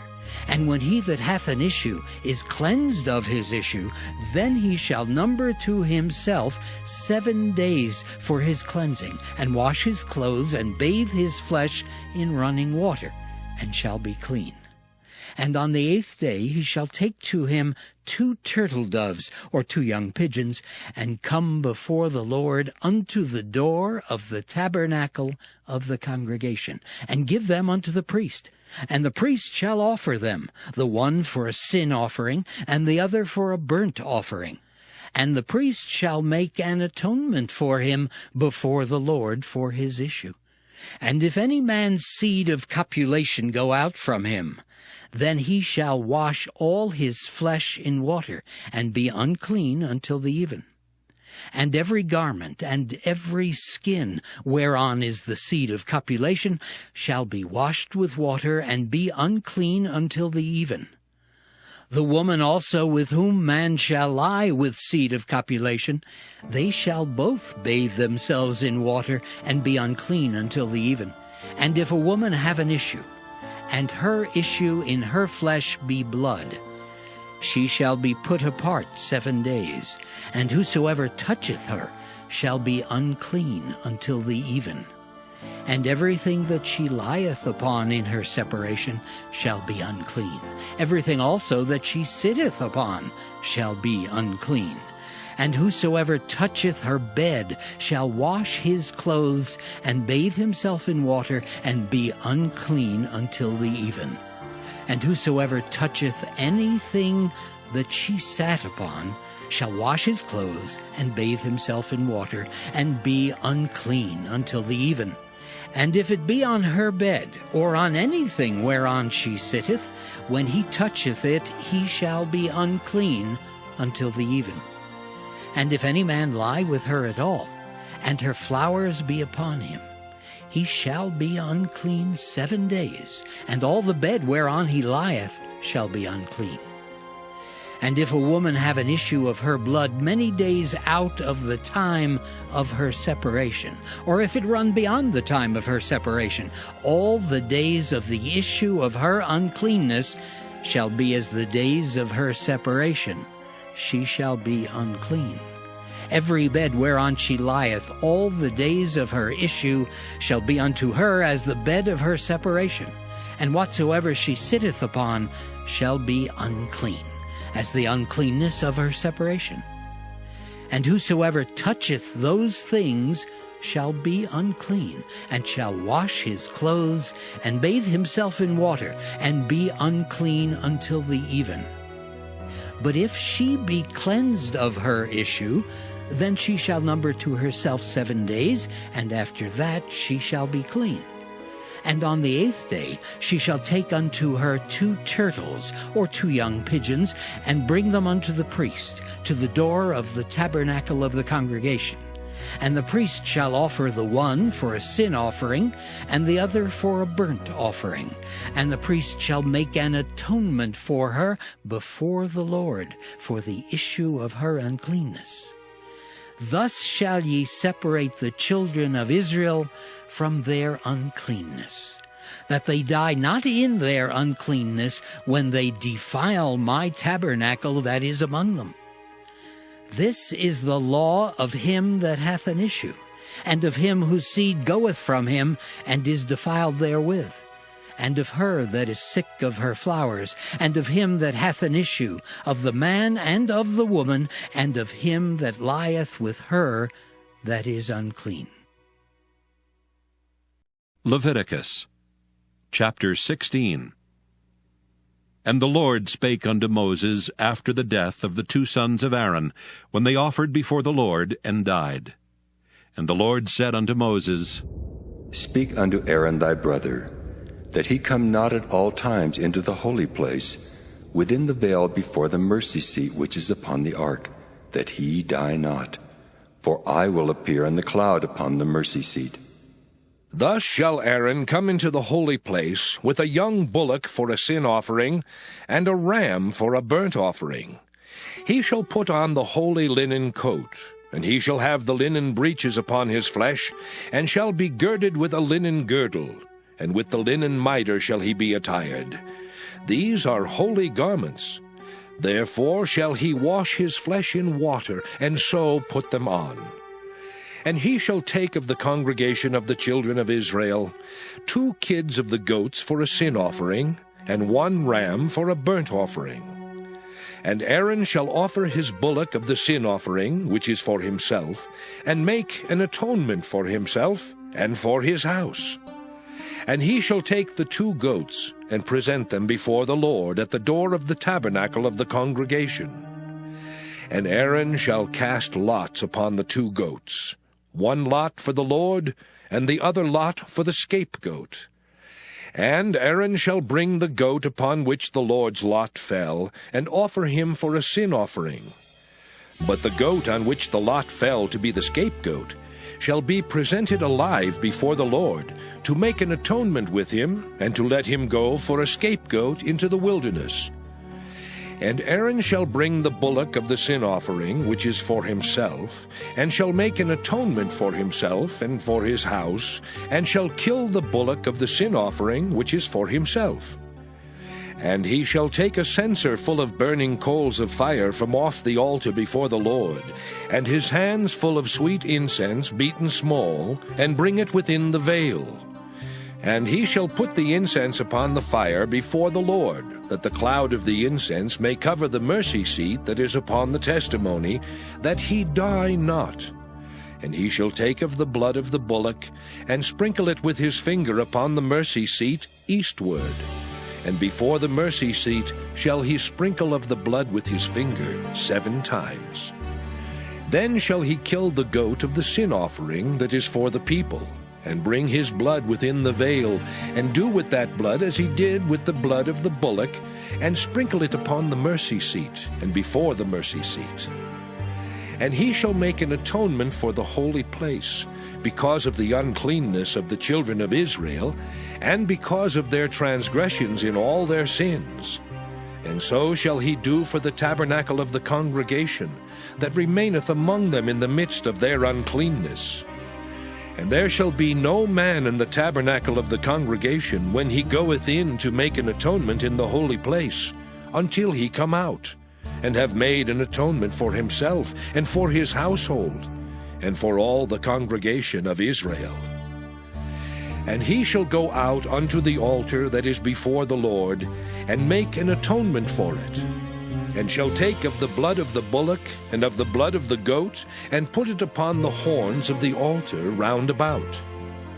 And he shall sprinkle of the blood upon it with his finger 7 times, and cleanse it, and hallow it from the uncleanness of the children of Israel. And when he hath made an end of reconciling the holy place, and the tabernacle of the congregation, and the altar, he shall bring the live goat. And Aaron shall lay both his hands upon the head of the live goat, and confess over him all the iniquities of the children of Israel, and all their transgressions in all their sins, putting them upon the head of the goat, and shall send him away by the hand of a fit man into the wilderness. And the goat shall bear upon him all their iniquities unto a land not inhabited, and he shall let go the goat in the wilderness. And Aaron shall come into the tabernacle of the congregation, and shall put off the linen garments which he put on when he went into the holy place, and shall leave them there. And he shall wash his flesh with water in the holy place, and put on his garments, and come forth, and offer his burnt offering, and the burnt offering of the people, and make an atonement for himself and for the people. And the fat of the sin offering shall he burn upon the altar. And he that let go the goat for the scapegoat shall wash his clothes, and bathe his flesh in water, and afterward come into the camp. And the bullock for the sin offering, and the goat for the sin offering, whose blood was brought in to make atonement in the holy place, shall one carry forth without the camp, and they shall burn in the fire their skins, and their flesh, and their dung. And he that burneth them shall wash his clothes, and bathe his flesh in water, and afterward he shall come into the camp. And this shall be a statute forever unto you, that in the 7th month, on the 10th day of the month, ye shall afflict your souls, and do no work at all, whether it be one of your own country, or a stranger that sojourneth among you. For on that day shall the priest make an atonement for you, to cleanse you, that ye may be clean from all your sins before the Lord. It shall be a Sabbath of rest unto you, and ye shall afflict your souls by a statute forever. And the priest whom he shall anoint, and whom he shall consecrate to minister in the priest's office in his father's stead, shall make the atonement, and shall put on the linen clothes, even the holy garments. And he shall make an atonement for the holy sanctuary, and he shall make an atonement for the tabernacle of the congregation, and for the altar, and he shall make an atonement for the priests, and for all the people of the congregation. And this shall be an everlasting statute unto you, to make an atonement for the children of Israel for all their sins once a year. And he did as the Lord commanded Moses. Leviticus chapter 17. And the Lord spake unto Moses, saying, Speak unto Aaron, and unto his sons, and unto all the children of Israel, and say unto them, This is the thing which the Lord hath commanded, saying, What man soever there be of the house of Israel that killeth an ox, or lamb, or goat in the camp, or that killeth it out of the camp, and bringeth it not unto the door of the tabernacle of the congregation, to offer an offering unto the Lord before the tabernacle of the Lord, blood shall be imputed unto that man. He hath shed blood, and that man shall be cut off from among his people. To the end that the children of Israel may bring their sacrifices, which they offer in the open field, even that they may bring them unto the Lord, unto the door of the tabernacle of the congregation, unto the priest, and offer them for peace offerings unto the Lord. And the priest shall sprinkle the blood upon the altar of the Lord at the door of the tabernacle of the congregation, and burn the fat for a sweet savor unto the Lord. And they shall no more offer their sacrifices unto devils, after whom they have gone a-whoring. This shall be a statute forever unto them throughout their generations. And thou shalt say unto them, Whatsoever man there be of the house of Israel, or of the strangers which sojourn among you, that offereth a burnt offering or sacrifice, and bringeth it not unto the door of the tabernacle of the congregation, to offer it unto the Lord, even that man shall be cut off from among his people. And whatsoever man there be of the house of Israel, or of the strangers that sojourn among you, that eateth any manner of blood, I will even set my face against that soul that eateth blood, and will cut him off from among his people. For the life of the flesh is in the blood, and I have given it to you upon the altar to make an atonement for your souls, for it is the blood that maketh an atonement for the soul. Therefore I said unto the children of Israel, No soul of you shall eat blood, neither shall any stranger that sojourneth among you eat blood. And whatsoever man there be of the children of Israel, or of the strangers that sojourn among you, which hunteth and catcheth any beast or fowl that may be eaten, he shall even pour out the blood thereof, and cover it with dust. For it is the life of all flesh. The blood of it is for the life thereof. Therefore I said unto the children of Israel, Ye shall eat the blood of no manner of flesh, for the life of all flesh is the blood thereof. Whosoever eateth it shall be cut off. And every soul that eateth that which died of itself, or that which was torn with beasts, whether it be one of your own country or a stranger, he shall both wash his clothes and bathe himself in water, and be unclean until the even. Then shall he be clean. But if he wash them not, nor bathe his flesh, then he shall bear his iniquity. Leviticus chapter 18. And the Lord spake unto Moses, saying, Speak unto the children of Israel, and say unto them, I am the Lord your God. After the doings of the land of Egypt wherein ye dwelt, shall ye not do. And after the doings of the land of Canaan, whither I bring you, shall ye not do. Neither shall ye walk in their ordinances. Ye shall do my judgments, and keep mine ordinances, to walk therein. I am the Lord your God. Ye shall therefore keep my statutes and my judgments, which if a man do, he shall live in them. I am the Lord. None of you shall approach to any that is near of kin to him, to uncover their nakedness. I am the Lord. The nakedness of thy father, or the nakedness of thy mother, shalt thou not uncover. She is thy mother. Thou shalt not uncover her nakedness. The nakedness of thy father's wife shalt thou not uncover. It is thy father's nakedness.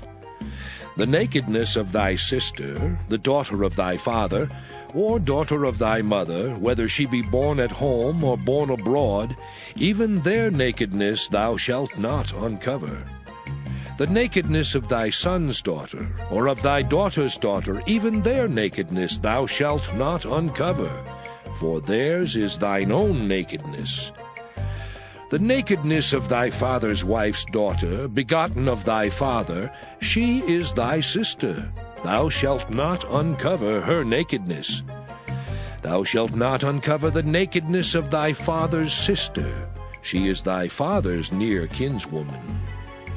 Thou shalt not uncover the nakedness of thy mother's sister, for she is thy mother's near kinswoman. Thou shalt not uncover the nakedness of thy father's brother. Thou shalt not approach to his wife, she is thine aunt. Thou shalt not uncover the nakedness of thy daughter-in-law, she is thy son's wife. Thou shalt not uncover her nakedness. Thou shalt not uncover the nakedness of thy brother's wife, it is thy brother's nakedness. Thou shalt not uncover the nakedness of a woman and her daughter. Neither shalt thou take her son's daughter, or her daughter's daughter, to uncover her nakedness, for they are her near kinswomen. It is wickedness. Neither shalt thou take a wife to her sister, to vex her, to uncover her nakedness beside the other in her lifetime. Also thou shalt not approach unto a woman to uncover her nakedness, as long as she is put apart for her uncleanness. Moreover, thou shalt not lie carnally with thy neighbor's wife, to defile thyself with her. And thou shalt not let any of thy seed pass through the fire to Moloch, neither shalt thou profane the name of thy God. I am the Lord. Thou shalt not lie with mankind as with womankind. It is abomination. Neither shalt thou lie with any beast to defile thyself therewith. Neither shall any woman stand before a beast to lie down thereto. It is confusion. Defile not ye yourselves in any of these things. For in all these the nations are defiled, which I cast out before you. And the land is defiled. Therefore I do visit the iniquity thereof upon it, and the land itself vomiteth out her inhabitants. Ye shall therefore keep my statutes and my judgments, and shall not commit any of these abominations, neither any of your own nation, nor any stranger that sojourneth among you. For all these abominations have the men of the land done which were before you, and the land is defiled. That the land spew not you out also when ye defile it, as it spewed out the nations that were before you. For whosoever shall commit any of these abominations, even the souls that commit them shall be cut off from among their people.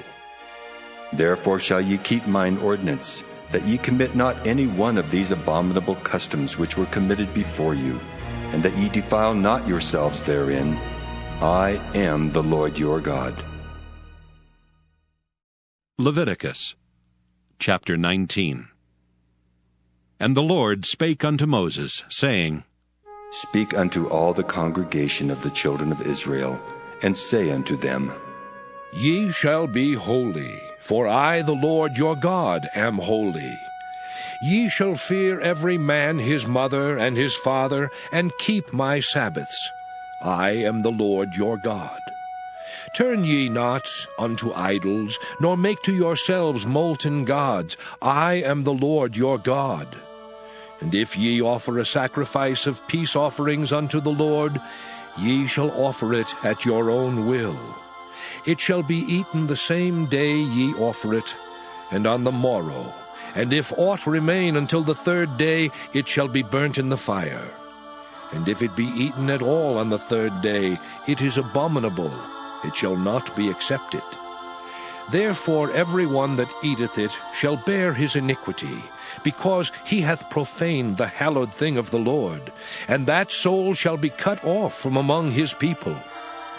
And when ye reap the harvest of your land, thou shalt not wholly reap the corners of thy field, neither shalt thou gather the gleanings of thy harvest.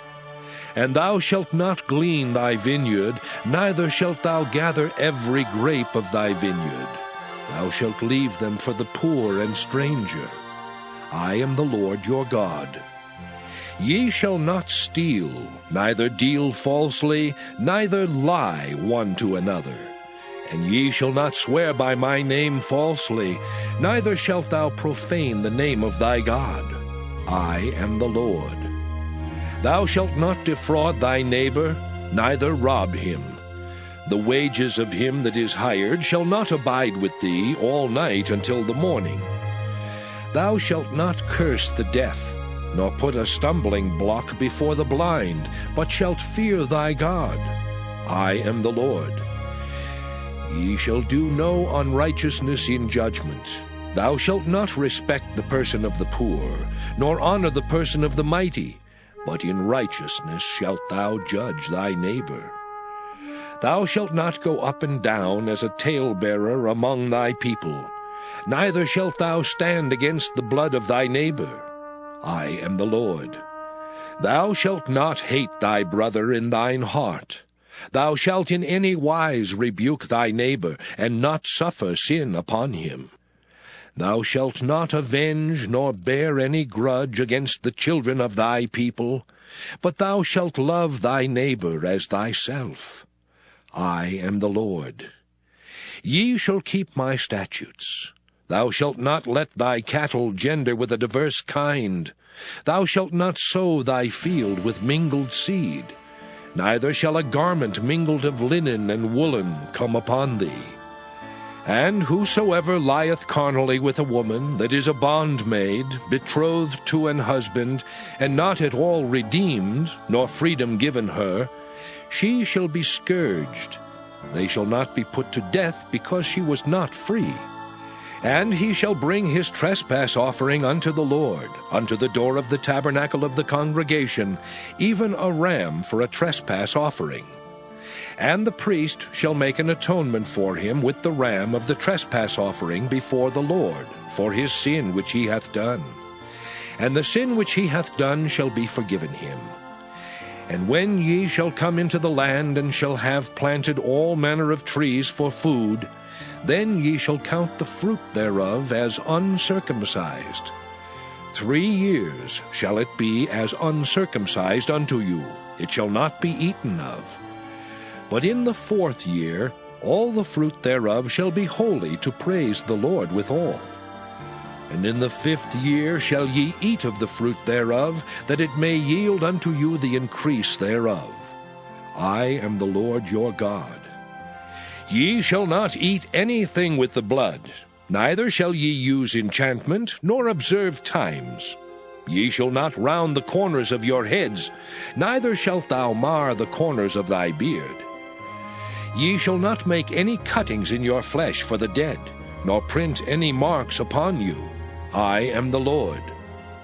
Do not prostitute thy daughter, to cause her to be a whore, lest the land fall to whoredom, and the land become full of wickedness. Ye shall keep my Sabbaths, and reverence my sanctuary. I am the Lord. Regard not them that have familiar spirits, neither seek after wizards, to be defiled by them. I am the Lord your God. Thou shalt rise up before the hoary head, and honor the face of the old man, and fear thy God. I am the Lord. And if a stranger sojourn with thee in your land, ye shall not vex him. But the stranger that dwelleth with you shall be unto you as one born among you, and thou shalt love him as thyself. For ye were strangers in the land of Egypt. I am the Lord your God. Ye shall do no unrighteousness in judgment, in meteyard, in weight, or in measure. Just balances, just weights, a just ephah, and a just hin shall ye have. I am the Lord your God, which brought you out of the land of Egypt. Therefore shall ye observe all my statutes and all my judgments, and do them. I am the Lord. Leviticus chapter 20. And the Lord spake unto Moses, saying, Again thou shalt say to the children of Israel, Whosoever he be of the children of Israel, or of the strangers that sojourn in Israel, that giveth any of his seed unto Moloch, he shall surely be put to death.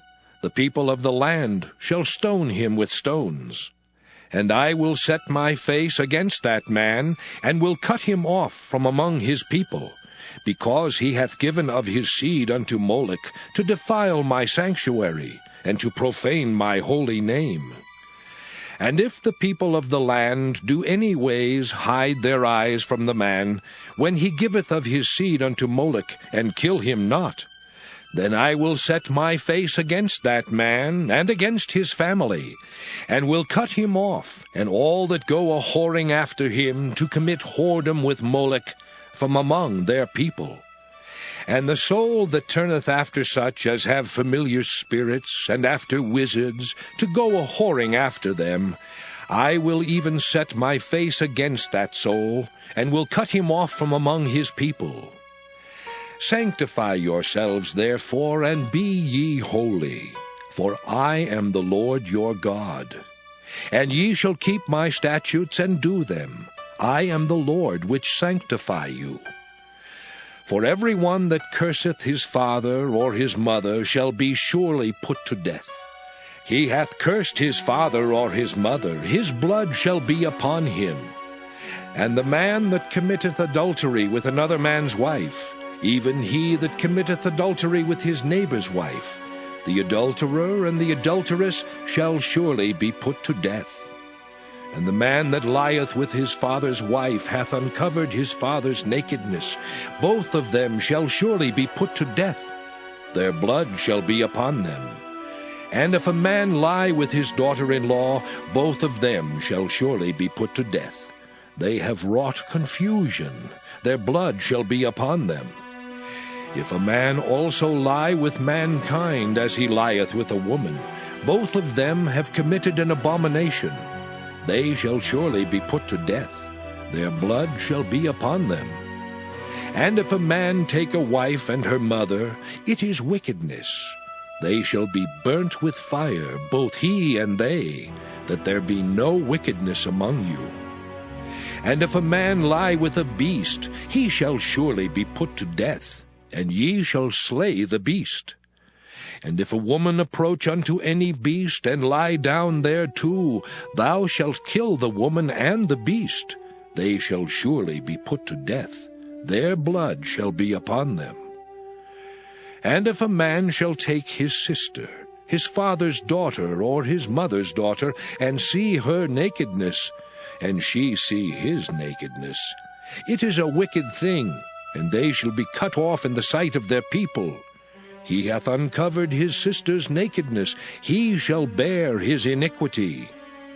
And if a man shall lie with a woman having her sickness, and shall uncover her nakedness, he hath discovered her fountain, and she hath uncovered the fountain of her blood, and both of them shall be cut off from among their people.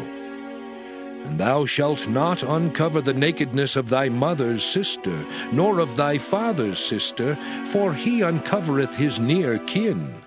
They shall bear their iniquity. And if a man shall lie with his uncle's wife, he hath uncovered his uncle's nakedness. They shall bear their sin, they shall die childless. And if a man shall take his brother's wife, it is an unclean thing. He hath uncovered his brother's nakedness. They shall be childless. Ye shall therefore keep all my statutes and all my judgments, and do them, that the land whither I bring you to dwell therein spew you not out. And ye shall not walk in the manners of the nation which I cast out before you. For they committed all these things, and therefore I abhorred them. But I have said unto you, ye shall inherit their land, and I will give it unto you to possess it, a land that floweth with milk and honey. I am the Lord your God, which have separated you from other people. Ye shall therefore put difference between clean beasts and unclean, and between unclean fowls and clean. And ye shall not make your souls abominable by beast, or by fowl, or by any manner of living thing that creepeth on the ground, which I have separated from you as unclean. And ye shall be holy unto me, for I the Lord am holy, and have severed you from other people, that ye should be mine. A man also, or woman that hath a familiar spirit, or that is a wizard, shall surely be put to death. They shall stone them with stones. Their blood shall be upon them. Leviticus chapter 21. And the Lord said unto Moses, Speak unto the priests the sons of Aaron, and say unto them, There shall none be defiled for the dead among his people. But for his kin that is near unto him, that is, for his mother, and for his father, and for his son, and for his daughter, and for his brother, and for his sister a virgin that is nigh unto him, which hath had no husband, for her may he be defiled. But he shall not defile himself, being a chief man among his people, to profane himself. They shall not make baldness upon their head, neither shall they shave off the corner of their beard, nor make any cuttings in their flesh. They shall be holy unto their God, and not profane the name of their God. For the offerings of the Lord made by fire, and the bread of their God, they do offer. Therefore they shall be holy. They shall not take a wife that is a whore or profane, neither shall they take a woman put away from her husband, for he is holy unto his God. Thou shalt sanctify him therefore, for he offereth the bread of thy God. He shall be holy unto thee, for I the Lord which sanctify you am holy. And the daughter of any priest, if she profane herself by playing the whore, she profaneth her father. She shall be burnt with fire. And he that is the high priest among his brethren, upon whose head the anointing oil was poured, and that is consecrated to put on the garments, shall not uncover his head, nor rend his clothes. Neither shall he go into any dead body, nor defile himself for his father or for his mother. Neither shall he go out of the sanctuary, nor profane the sanctuary of his God. For the crown of the anointing oil of his God is upon him. I am the Lord. And he shall take a wife in her virginity. A widow, or a divorced woman, or profane, or an harlot, these shall he not take, but he shall take a virgin of his own people to wife. Neither shall he profane his seed among his people, for I the Lord do sanctify him. And the Lord spake unto Moses, saying, Speak unto Aaron, saying, Whosoever he be of thy seed in their generations that hath any blemish, let him not approach to offer the bread of his God. For whatsoever man he be that hath a blemish, he shall not approach. A blind man, or a lame, or he that hath a flat nose, or anything superfluous, or a man that is broken-footed, or broken-handed, or crook-backed, or a dwarf, or that hath a blemish in his eye, or be scurvy, or scabbed, or hath his stones broken. No man that hath a blemish of the seed of Aaron the priest shall come nigh to offer the offerings of the Lord made by fire. He hath a blemish, he shall not come nigh to offer the bread of his God. He shall eat the bread of his God, both of the most holy and of the holy. Only he shall not go in unto the veil, nor come nigh unto the altar, because he hath a blemish, that he profane not my sanctuaries. For I the Lord do sanctify them. And Moses told it unto Aaron, and to his sons, and unto all the children of Israel. Leviticus chapter 22. And the Lord spake unto Moses, saying, Speak unto Aaron and to his sons, that they separate themselves from the holy things of the children of Israel, and that they profane not my holy name in those things which they hallow unto me. I am the Lord. Say unto them, Whosoever he be of all your seed among your generations, that goeth unto the holy things, which the children of Israel hallow unto the Lord, having his uncleanness upon him, that soul shall be cut off from my presence. I am the Lord. What man soever of the seed of Aaron is a leper, or hath a running issue, he shall not eat of the holy things until he be clean.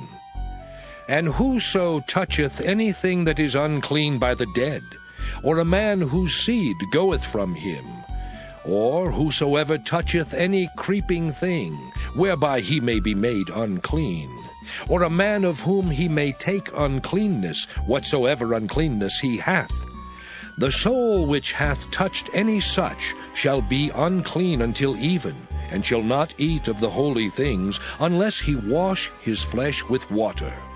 And when the sun is down, he shall be clean, and shall afterward eat of the holy things, because it is his food. That which dieth of itself, or is torn with beasts, he shall not eat to defile himself therewith. I am the Lord. They shall therefore keep mine ordinance, lest they bear sin for it, and die therefore if they profane it. I the Lord do sanctify them. There shall no stranger eat of the holy thing. A sojourner of the priest, or an hired servant, shall not eat of the holy thing. But if the priest buy any soul with his money, he shall eat of it, and he that is born in his house, they shall eat of his meat. If the priest's daughter also be married unto a stranger, she may not eat of an offering of the holy things. But if the priest's daughter be a widow, or divorced, and have no child, and is returned unto her father's house, as in her youth, she shall eat of her father's meat, but there shall no stranger eat thereof. And if a man eat of the holy thing unwittingly, then he shall put the 5th part thereof unto it, and shall give it unto the priest with the holy thing. And they shall not profane the holy things of the children of Israel, which they offer unto the Lord, or suffer them to bear the iniquity of trespass, when they eat their holy things. For I, the Lord, do sanctify them. And the Lord spake unto Moses, saying, Speak unto Aaron, and to his sons, and unto all the children of Israel, and say unto them, Whatsoever he be of the house of Israel, or of the strangers in Israel, that will offer his oblation for all his vows, and for all his freewill offerings, which they will offer unto the Lord for a burnt offering, ye shall offer at your own will a male without blemish, of the beeves, of the sheep, or of the goats. But whatsoever hath a blemish, that shall ye not offer, for it shall not be acceptable for you. And whosoever offereth a sacrifice of peace offerings unto the Lord to accomplish his vow, or a free will offering in beeves or sheep, it shall be perfect to be accepted. There shall be no blemish therein. Blind, or broken, or maimed, or having a wen, or scurvy, or scabbed, ye shall not offer these unto the Lord, nor make an offering by fire of them upon the altar unto the Lord. Either a bullock or a lamb that hath anything superfluous or lacking in his parts, that mayest thou offer for a free will offering, but for a vow it shall not be accepted. Ye shall not offer unto the Lord that which is bruised, or crushed, or broken, or cut. Neither shall ye make any offering thereof in your land. Neither from a stranger's hand shall ye offer the bread of your God of any of these, because their corruption is in them, and blemishes be in them, they shall not be accepted for you.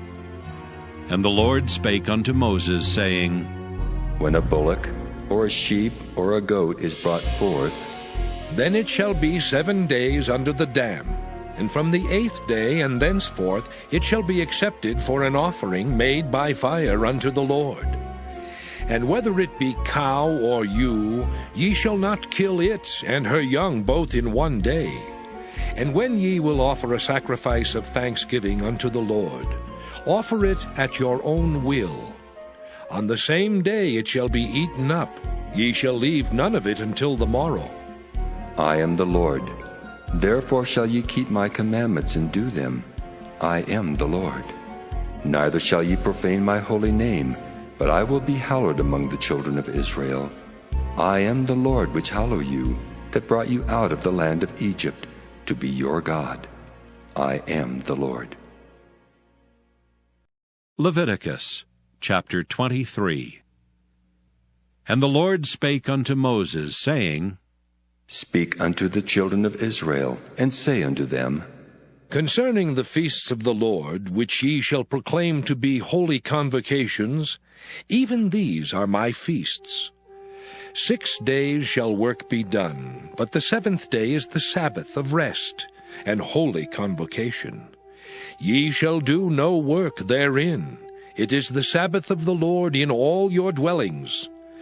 These are the feasts of the Lord, even holy convocations, which ye shall proclaim in their seasons. In the 14th day of the 1st month at even is the Lord's Passover. And on the 15th day of the same month is the feast of unleavened bread unto the Lord. 7 days ye must eat unleavened bread. In the 1st day ye shall have an holy convocation. Ye shall do no servile work therein. But ye shall offer an offering made by fire unto the Lord 7 days. In the 7th day is an holy convocation. Ye shall do no servile work therein. And the Lord spake unto Moses, saying, Speak unto the children of Israel, and say unto them, When ye be come into the land which I give unto you, and shall reap the harvest thereof, then ye shall bring a sheaf of the first fruits of your harvest unto the priest. And he shall wave the sheaf before the Lord, to be accepted for you. On the morrow after the Sabbath the priest shall wave it. And ye shall offer that day when ye wave the sheaf an he-lamb without blemish of the first year for a burnt offering unto the Lord. And the meat offering thereof shall be 2/10 deals of fine flour mingled with oil, an offering made by fire unto the Lord for a sweet savour. And the drink offering thereof shall be of wine, the 4th part of an hin. And ye shall eat neither bread, nor parched corn, nor green ears, until the selfsame day that ye have brought an offering unto your God. It shall be a statute forever throughout your generations in all your dwellings. And ye shall count unto you from the morrow after the Sabbath, from the day that ye brought the sheaf of the wave offering, 7 Sabbaths shall be complete. Even unto the morrow after the 7th Sabbath shall ye number 50 days. And ye shall offer a new meat offering unto the Lord. Ye shall bring out of your habitations 2 wave loaves of 2/10 deals. They shall be of fine flour, they shall be baken with leaven. They are the first fruits unto the Lord. And ye shall offer with the bread 7 lambs without blemish of the first year, and 1 young bullock, and 2 rams.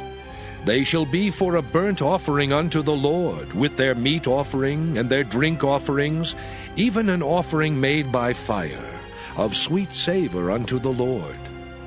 Then ye shall sacrifice 1 kid of the goats for a sin offering, and 2 lambs of the first year for a sacrifice of peace offerings. And the priest shall wave them with the bread of the first fruits for a wave offering before the Lord, with the 2 lambs. They shall be holy to the Lord for the priest. And ye shall proclaim on the selfsame day, that it may be an holy convocation unto you. Ye shall do no servile work therein. It shall be a statute forever in all your dwellings throughout your generations. And when ye reap the harvest of your land, thou shalt not make clean riddance of the corners of thy field when thou reapest. Neither shalt thou gather any gleaning of thy harvest. Thou shalt leave them unto the poor and to the stranger. I am the Lord your God. And the Lord spake unto Moses, saying, Speak unto the children of Israel, saying, In the 7th month, in the first day of the month, shall ye have a Sabbath, a memorial of blowing of trumpets, and holy convocation. Ye shall do no servile work therein, but ye shall offer an offering made by fire unto the Lord. And the Lord spake unto Moses, saying, Also on the 10th day of the 7th month, there shall be a day of atonement. It shall be an holy convocation unto you, and ye shall afflict your souls, and offer an offering made by fire unto the Lord. And ye shall do no work in that same day, for it is a day of atonement, to make an atonement for you before the Lord your God. For whatsoever soul it be that shall not be afflicted in that same day, he shall be cut off from among his people. And whatsoever soul it be that doeth any work in that same day, the same soul will I destroy from among his people. Ye shall do no manner of work. It shall be a statute forever throughout your generations in all your dwellings. It shall be unto you a Sabbath of rest, and ye shall afflict your souls.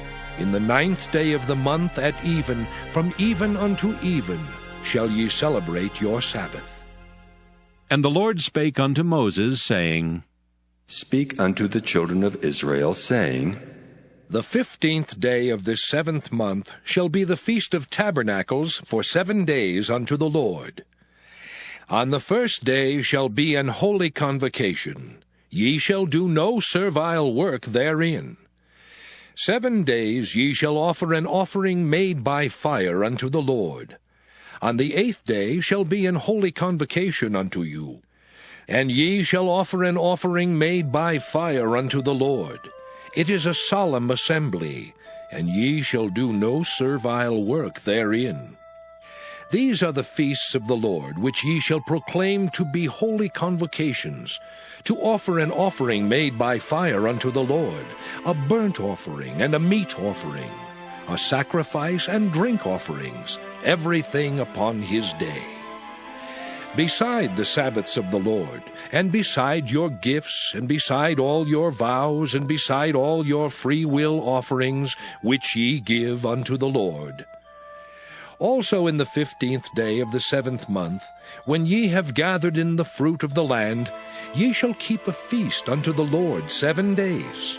On the 1st day shall be a Sabbath, and on the 8th day shall be a Sabbath.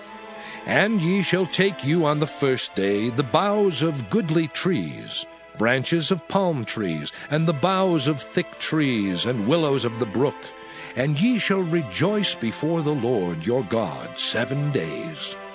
And ye shall keep it a feast unto the Lord 7 days in the year. It shall be a statute forever in your generations. Ye shall celebrate it in the 7th month. Ye shall dwell in booths 7 days. All that are Israelites born shall dwell in booths. That your generations may know that I made the children of Israel to dwell in booths, when I brought them out of the land of Egypt. I am the Lord your God. And Moses declared unto the children of Israel the feasts of the Lord. Leviticus chapter 24. And the Lord spake unto Moses, saying, Command the children of Israel that they bring unto thee pure oil olive beaten for the light, to cause the lamps to burn continually. Without the veil of the testimony, in the tabernacle of the congregation, shall Aaron order it from the evening unto the morning before the Lord continually. It shall be a statute forever in your generations. He shall order the lamps upon the pure candlestick before the Lord continually. And thou shalt take fine flour, and bake 12 cakes thereof. 2/10 deals shall be in 1 cake. And thou shalt set them in 2 rows, 6 on a row upon the pure table before the Lord. And thou shalt put pure frankincense upon each row, that it may be on the bread for a memorial, even an offering made by fire unto the Lord. Every Sabbath he shall set it in order before the Lord continually, being taken from the children of Israel by an everlasting covenant. And it shall be Aaron's and his sons, and they shall eat it in the holy place. For it is most holy unto him of the offerings of the Lord, made by fire by a perpetual statute. And the son of an Israelitish woman, whose father was an Egyptian, went out among the children of Israel. And this son of the Israelitish woman and a man of Israel strove together in the camp. And the Israelitish woman's son blasphemed the name of the Lord, and cursed. And they brought him unto Moses, and his mother's name was Shelomith, the daughter of Dibri, of the tribe of Dan. And they put him in ward, that the mind of the Lord might be showed them. And the Lord spake unto Moses, saying, Bring forth him that hath cursed without the camp, and let all that heard him lay their hands upon his head, and let all the congregation stone him. And thou shalt speak unto the children of Israel, saying, Whosoever curseth his God shall bear his sin. And he that blasphemeth the name of the Lord, he shall surely be put to death, and all the congregation shall certainly stone him. As well the stranger as he that is born in the land, when he blasphemeth the name of the Lord, shall be put to death.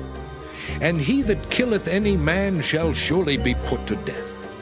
And he that killeth the beast shall make it good, beast for beast. And if a man cause a blemish in his neighbor, as he hath done, so shall it be done to him. Breach for breach, eye for eye, tooth for tooth. As he hath caused a blemish in a man, so shall it be done to him again. And he that killeth the beast, he shall restore it. and he that killeth a man, he shall be put to death. Ye shall have one manner of law, as well for the stranger, as for one of your own country. For I am the Lord your God. And Moses spake to the children of Israel, that they should bring forth him that had cursed out of the camp, and stone him with stones. And the children of Israel did as the Lord commanded Moses. Leviticus chapter 25. And the Lord spake unto Moses in Mount Sinai, saying, Speak unto the children of Israel, and say unto them, When ye come into the land which I give you, then shall the land keep a Sabbath unto the Lord. 6 years thou shalt sow thy field, and 6 years thou shalt prune thy vineyard, and gather in the fruit thereof. But in the 7th year shall be a Sabbath of rest unto the land, a Sabbath for the Lord. Thou shalt neither sow thy field, nor prune thy vineyard. That which groweth of its own accord of thy harvest thou shalt not reap, neither gather the grapes of thy vine undressed, for it is a year of rest unto the land. And the Sabbath of the land shall be meat for you, for thee, and for thy servant, and for thy maid, and for thy hired servant, and for thy stranger that sojourneth with thee. And for thy cattle, and for the beasts that are in thy land, shall all the increase thereof be meat. And thou shalt number 7 Sabbaths of years unto thee, 7 times 7 years. And the space of the 7 Sabbaths of years shall be unto thee 49 years. Then shalt thou cause the trumpet of the Jubilee to sound on the 10th day of the 7th month. In the day of atonement shall ye make the trumpet sound throughout all your land. And ye shall hallow the 50th year, and proclaim liberty throughout all the land unto all the inhabitants thereof. It shall be a jubilee unto you. And ye shall return every man unto his possession, and ye shall return every man unto his family. A jubilee shall that 50th year be unto you. Ye shall not sow, neither reap that which groweth of itself in it, nor gather the grapes in it of thy vine undressed. For it is the jubilee, it shall be holy unto you. Ye shall eat the increase thereof out of the field. In the year of this jubilee ye shall return every man unto his possession. And if thou sell aught unto thy neighbor, or buyest aught of thy neighbor's hand, ye shall not oppress one another. According to the number of years after the jubilee thou shalt buy of thy neighbor, and according unto the number of years of the fruits he shall sell unto thee. According to the multitude of years thou shalt increase the price thereof, and according to the fewness of years thou shalt diminish the price of it. For according to the number of the years of the fruits doth he sell unto thee. Ye shall not therefore oppress one another, but thou shalt fear thy God. For I am the Lord your God.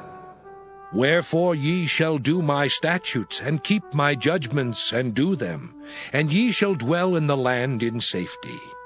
And the land shall yield her fruit, and ye shall eat your fill, and dwell therein in safety. And if ye shall say, What shall we eat the 7th year? Behold, we shall not sow, nor gather in our increase. Then I will command my blessing upon you in the 6th year, and it shall bring forth fruit for 3 years. And ye shall sow the 8th year, and eat yet of old fruit until the 9th year. Until her fruits come in, ye shall eat of the old store. The land shall not be sold forever, for the land is mine. For ye are strangers and sojourners with me. And in all the land of your possession ye shall grant a redemption for the land. If thy brother be waxen poor, and hath sold away some of his possession, and if any of his kin come to redeem it, then shall he redeem that which his brother sold. And if the man have none to redeem it, and himself be able to redeem it, then let him count the years of the sale thereof, and restore the overplus unto the man to whom he sold it, that he may return unto his possession. But if he be not able to restore it to him, then that which is sold shall remain in the hand of him that hath bought it until the year of Jubilee. And in the Jubilee it shall go out, and he shall return unto his possession. And if a man sell a dwelling house in a walled city, then he may redeem it within a whole year after it is sold. Within a full year may he redeem it. And if it be not redeemed within the space of a full year, then the house that is in the walled city shall be established forever to him that bought it throughout his generations. It shall not go out in the Jubilee. But the houses of the villages which have no wall round about them shall be counted as the fields of the country. They may be redeemed, and they shall go out in the Jubilee. Notwithstanding the cities of the Levites, and the houses of the cities of their possession, may the Levites redeem at any time. And if a man purchase of the Levites, then the house that was sold, and the city of his possession, shall go out in the year of Jubilee. For the houses of the cities of the Levites are their possession among the children of Israel. But the field of the suburbs of their cities may not be sold, for it is their perpetual possession. And if thy brother be waxen poor, and fallen in decay with thee, then thou shalt relieve him, yea, though he be a stranger or a sojourner, that he may live with thee. Take thou no usury of him, or increase, but fear thy God, that thy brother may live with thee. Thou shalt not give him thy money upon usury, nor lend him thy victuals for increase. I am the Lord your God, which brought you forth out of the land of Egypt, to give you the land of Canaan, and to be your God. And if thy brother that dwelleth by thee be waxen poor, and be sold unto thee, thou shalt not compel him to serve as a bondservant, but as an hired servant, and as a sojourner. He shall be with thee, and shall serve thee unto the year of Jubilee. And then shall he depart from thee, both he and his children with him, and shall return unto his own family, and unto the possession of his fathers shall he return. For they are my servants which I brought forth out of the land of Egypt. They shall not be sold as bondmen. Thou shalt not rule over him with rigor, but shalt fear thy God. Both thy bondmen and thy bondmaids which thou shalt have shall be of the heathen that are round about you. Of them shall ye buy bondmen and bondmaids. Moreover, of the children of the strangers that do sojourn among you, of them shall ye buy, and of their families that are with you, which they begat in your land, and they shall be your possession. And ye shall take them as an inheritance for your children after you, to inherit them for a possession. They shall be your bondmen forever. But over your brethren, the children of Israel, ye shall not rule one over another with rigor. And if a sojourner or stranger wax rich by thee, and thy brother that dwelleth by him wax poor, and sell himself unto the stranger or sojourner by thee, or to the stock of the stranger's family, after that he is sold, he may be redeemed again. One of his brethren may redeem him.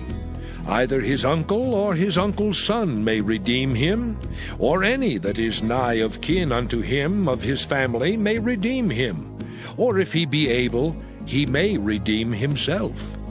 And he shall reckon with him that bought him from the year that he was sold to him unto the year of Jubilee. And the price of his sale shall be according unto the number of years. According to the time of an hired servant shall it be with him. If there be yet many years behind, according unto them he shall give again the price of his redemption out of the money that he was bought for. And if there remain but few years unto the year of Jubilee, then he shall count with him, and according unto his years shall he give him again the price of his redemption. And as a yearly hired servant shall he be with him, and the other shall not rule with rigor over him in thy sight. And if he be not redeemed in these years, then he shall go out in the year of Jubilee, both he and his children with him. For unto me the children of Israel are servants. They are my servants whom I brought forth out of the land of Egypt. I am the Lord your God. Leviticus chapter 26. Ye shall make you no idols, nor graven image, neither rear you up a standing image, neither shall you set up any image of stone in your land to bow down unto it. For I am the Lord your God. Ye shall keep my Sabbaths, and reverence my sanctuary. I am the Lord. If ye walk in my statutes, and keep my commandments, and do them, then I will give you rain in due season, and the land shall yield her increase, and the trees of the field shall yield their fruit. And your threshing shall reach unto the vintage, and the vintage shall reach unto the sowing time, and ye shall eat your bread to the full, and dwell in your land safely. And I will give peace in the land, and ye shall lie down, and none shall make you afraid. And I will rid evil beasts out of the land, neither shall the sword go through your land. And ye shall chase your enemies, and they shall fall before you by the sword. And 5 of you shall chase 100, and 100 of you shall put 10,000 to flight. And your enemies shall fall before you by the sword. For I will have respect unto you, and make you fruitful, and multiply you, and establish my covenant with you. And ye shall eat old store, and bring forth the old because of the new. And I will set my tabernacle among you, and my soul shall not abhor you. And I will walk among you, and will be your God, and ye shall be my people. I am the Lord your God, which brought you forth out of the land of Egypt, that ye should not be their bondmen. And I have broken the bands of your yoke, and made you go upright.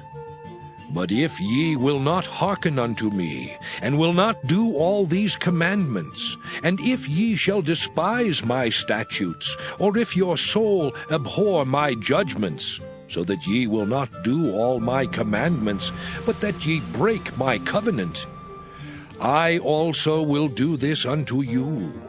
I will even appoint over you terror, consumption, and the burning ague that shall consume the eyes and cause sorrow of heart. And ye shall sow your seed in vain, for your enemies shall eat it. And I will set my face against you, and ye shall be slain before your enemies. They that hate you shall reign over you, and ye shall flee when none pursueth you. And if ye will not yet for all this hearken unto me, then I will punish you 7 times more for your sins. And I will break the pride of your power, and I will make your heaven as iron, and your earth as brass. And your strength shall be spent in vain, for your land shall not yield her increase, neither shall the trees of the land yield their fruits. And if ye walk contrary unto me, and will not hearken unto me, I will bring 7 times more plagues upon you according to your sins. I will also send wild beasts among you, which shall rob you of your children, and destroy your cattle, and make you few in number, and your high ways shall be desolate.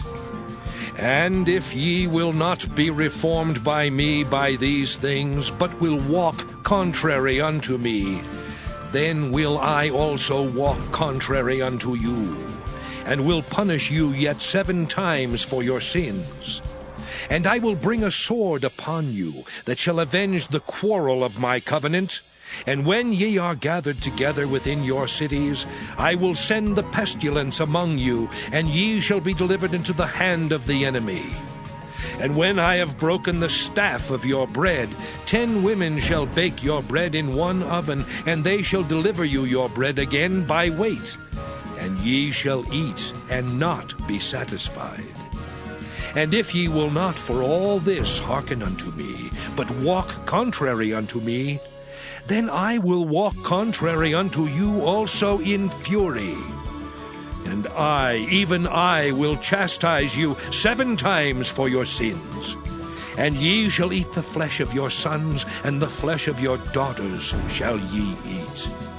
And I will destroy your high places, and cut down your images, and cast your carcasses upon the carcasses of your idols, and my soul shall abhor you.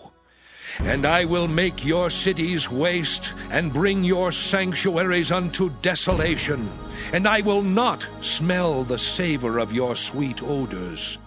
And I will bring the land into desolation, and your enemies which dwell therein shall be astonished at it. And I will scatter you among the heathen, and will draw out a sword after you, and your land shall be desolate, and your cities waste. Then shall the land enjoy her Sabbaths, as long as it lieth desolate, and ye be in your enemy's land, even then shall the land rest, and enjoy her Sabbaths. As long as it lieth desolate, it shall rest, because it did not rest in your Sabbaths, when ye dwelt upon it.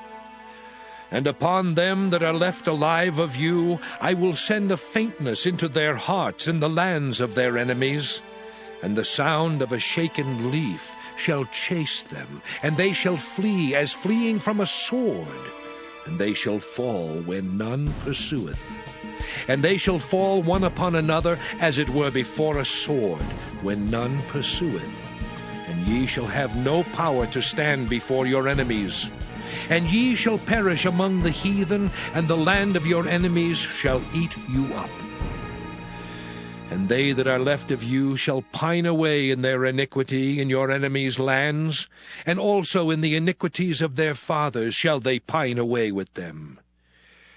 If they shall confess their iniquity, and the iniquity of their fathers, with their trespass which they trespassed against me, and that also they have walked contrary unto me, and that I also have walked contrary unto them, and have brought them into the land of their enemies, if then their uncircumcised hearts be humbled, and they then accept of the punishment of their iniquity, then will I remember my covenant with Jacob, and also my covenant with Isaac, and also my covenant with Abraham will I remember, and I will remember the land. The land also shall be left of them, and shall enjoy her Sabbaths, while she lieth desolate without them. And they shall accept of the punishment of their iniquity, even because they despised my judgments, and because their soul abhorred my statutes. And yet for all that, when they be in the land of their enemies, I will not cast them away, neither will I abhor them, to destroy them utterly, and to break my covenant with them. For I am the Lord their God.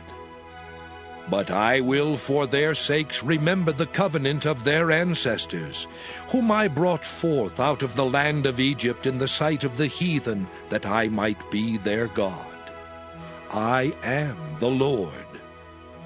These are the statutes and judgments and laws which the Lord made between him and the children of Israel in Mount Sinai by the hand of Moses.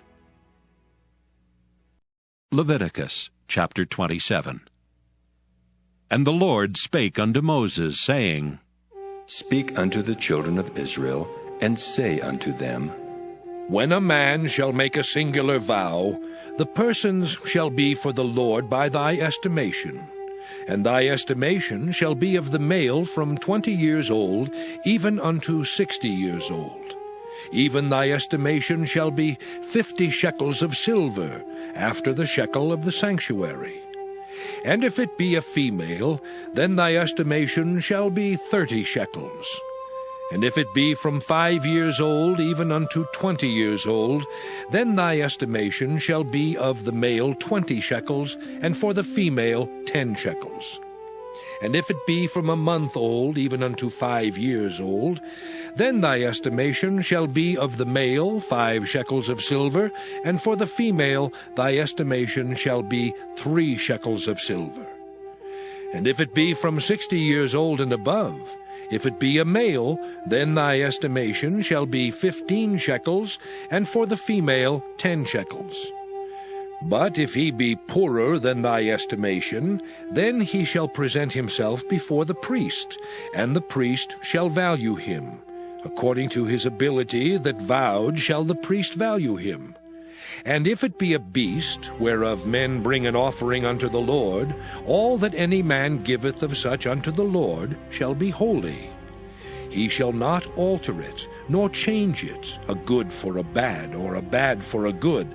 And if he shall at all change beast for beast, then it and the exchange thereof shall be holy. And if it be any unclean beast, of which they do not offer a sacrifice unto the Lord, then he shall present the beast before the priest. And the priest shall value it, whether it be good or bad. As thou valuest it, who art the priest, so shall it be. But if he will at all redeem it, then he shall add a 5th part thereof unto thy estimation. And when a man shall sanctify his house to be holy unto the Lord, then the priest shall estimate it, whether it be good or bad. As the priest shall estimate it, so shall it stand. And if he that sanctified it will redeem his house, then he shall add the 5th part of the money of thy estimation unto it, and it shall be his. And if a man shall sanctify unto the Lord some part of a field of his possession, then thy estimation shall be according to the seed thereof. An homer of barley seed shall be valued at 50 shekels of silver.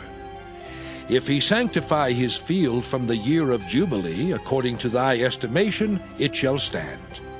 But if he sanctify his field after the Jubilee, then the priest shall reckon unto him the money according to the years that remain, even unto the year of the Jubilee, and it shall be abated from thy estimation. And if he that sanctified the field will in any wise redeem it, then he shall add the 5th part of the money of thy estimation unto it, and it shall be assured to him. And if he will not redeem the field, or if he have sold the field to another man, it shall not be redeemed any more. But the field, when it goeth out in the Jubilee, shall be holy unto the Lord, as a field devoted. The possession thereof shall be the priest's. And if a man sanctify unto the Lord a field which he hath bought, which is not of the fields of his possession, then the priest shall reckon unto him the worth of thy estimation, even unto the year of the Jubilee. And he shall give thine estimation in that day as a holy thing unto the Lord. In the year of the Jubilee the field shall return unto him of whom it was bought, even to him to whom the possession of the land did belong. And all thy estimations shall be according to the shekel of the sanctuary. 20 gerahs shall be the shekel. Only the firstling of the beasts, which should be the Lord's firstling, no man shall sanctify it, whether it be ox or sheep, it is the Lord's. And if it be of an unclean beast, then he shall redeem it according to thine estimation, and shall add a 5th part of it thereto. Or if it be not redeemed, then it shall be sold according to thy estimation. Notwithstanding, no devoted thing that a man shall devote unto the Lord of all that he hath, both of man and beast, and of the field of his possession, shall be sold or redeemed. Every devoted thing is most holy unto the Lord. None devoted, which shall be devoted of men, shall be redeemed, but shall surely be put to death. And all the tithe of the land, whether of the seed of the land or of the fruit of the tree, is the Lord's. It is holy unto the Lord. And if a man will at all redeem aught of his tithes, he shall add thereto the 5th part thereof. And concerning the tithe of the herd or of the flock, even of whatsoever passeth under the rod, the 10th shall be holy unto the Lord. He shall not search whether it be good or bad, neither shall he change it. And if he change it at all, then both it and the change thereof shall be holy. It shall not be redeemed. These are the commandments which the Lord commanded Moses for the children of Israel in Mount Sinai.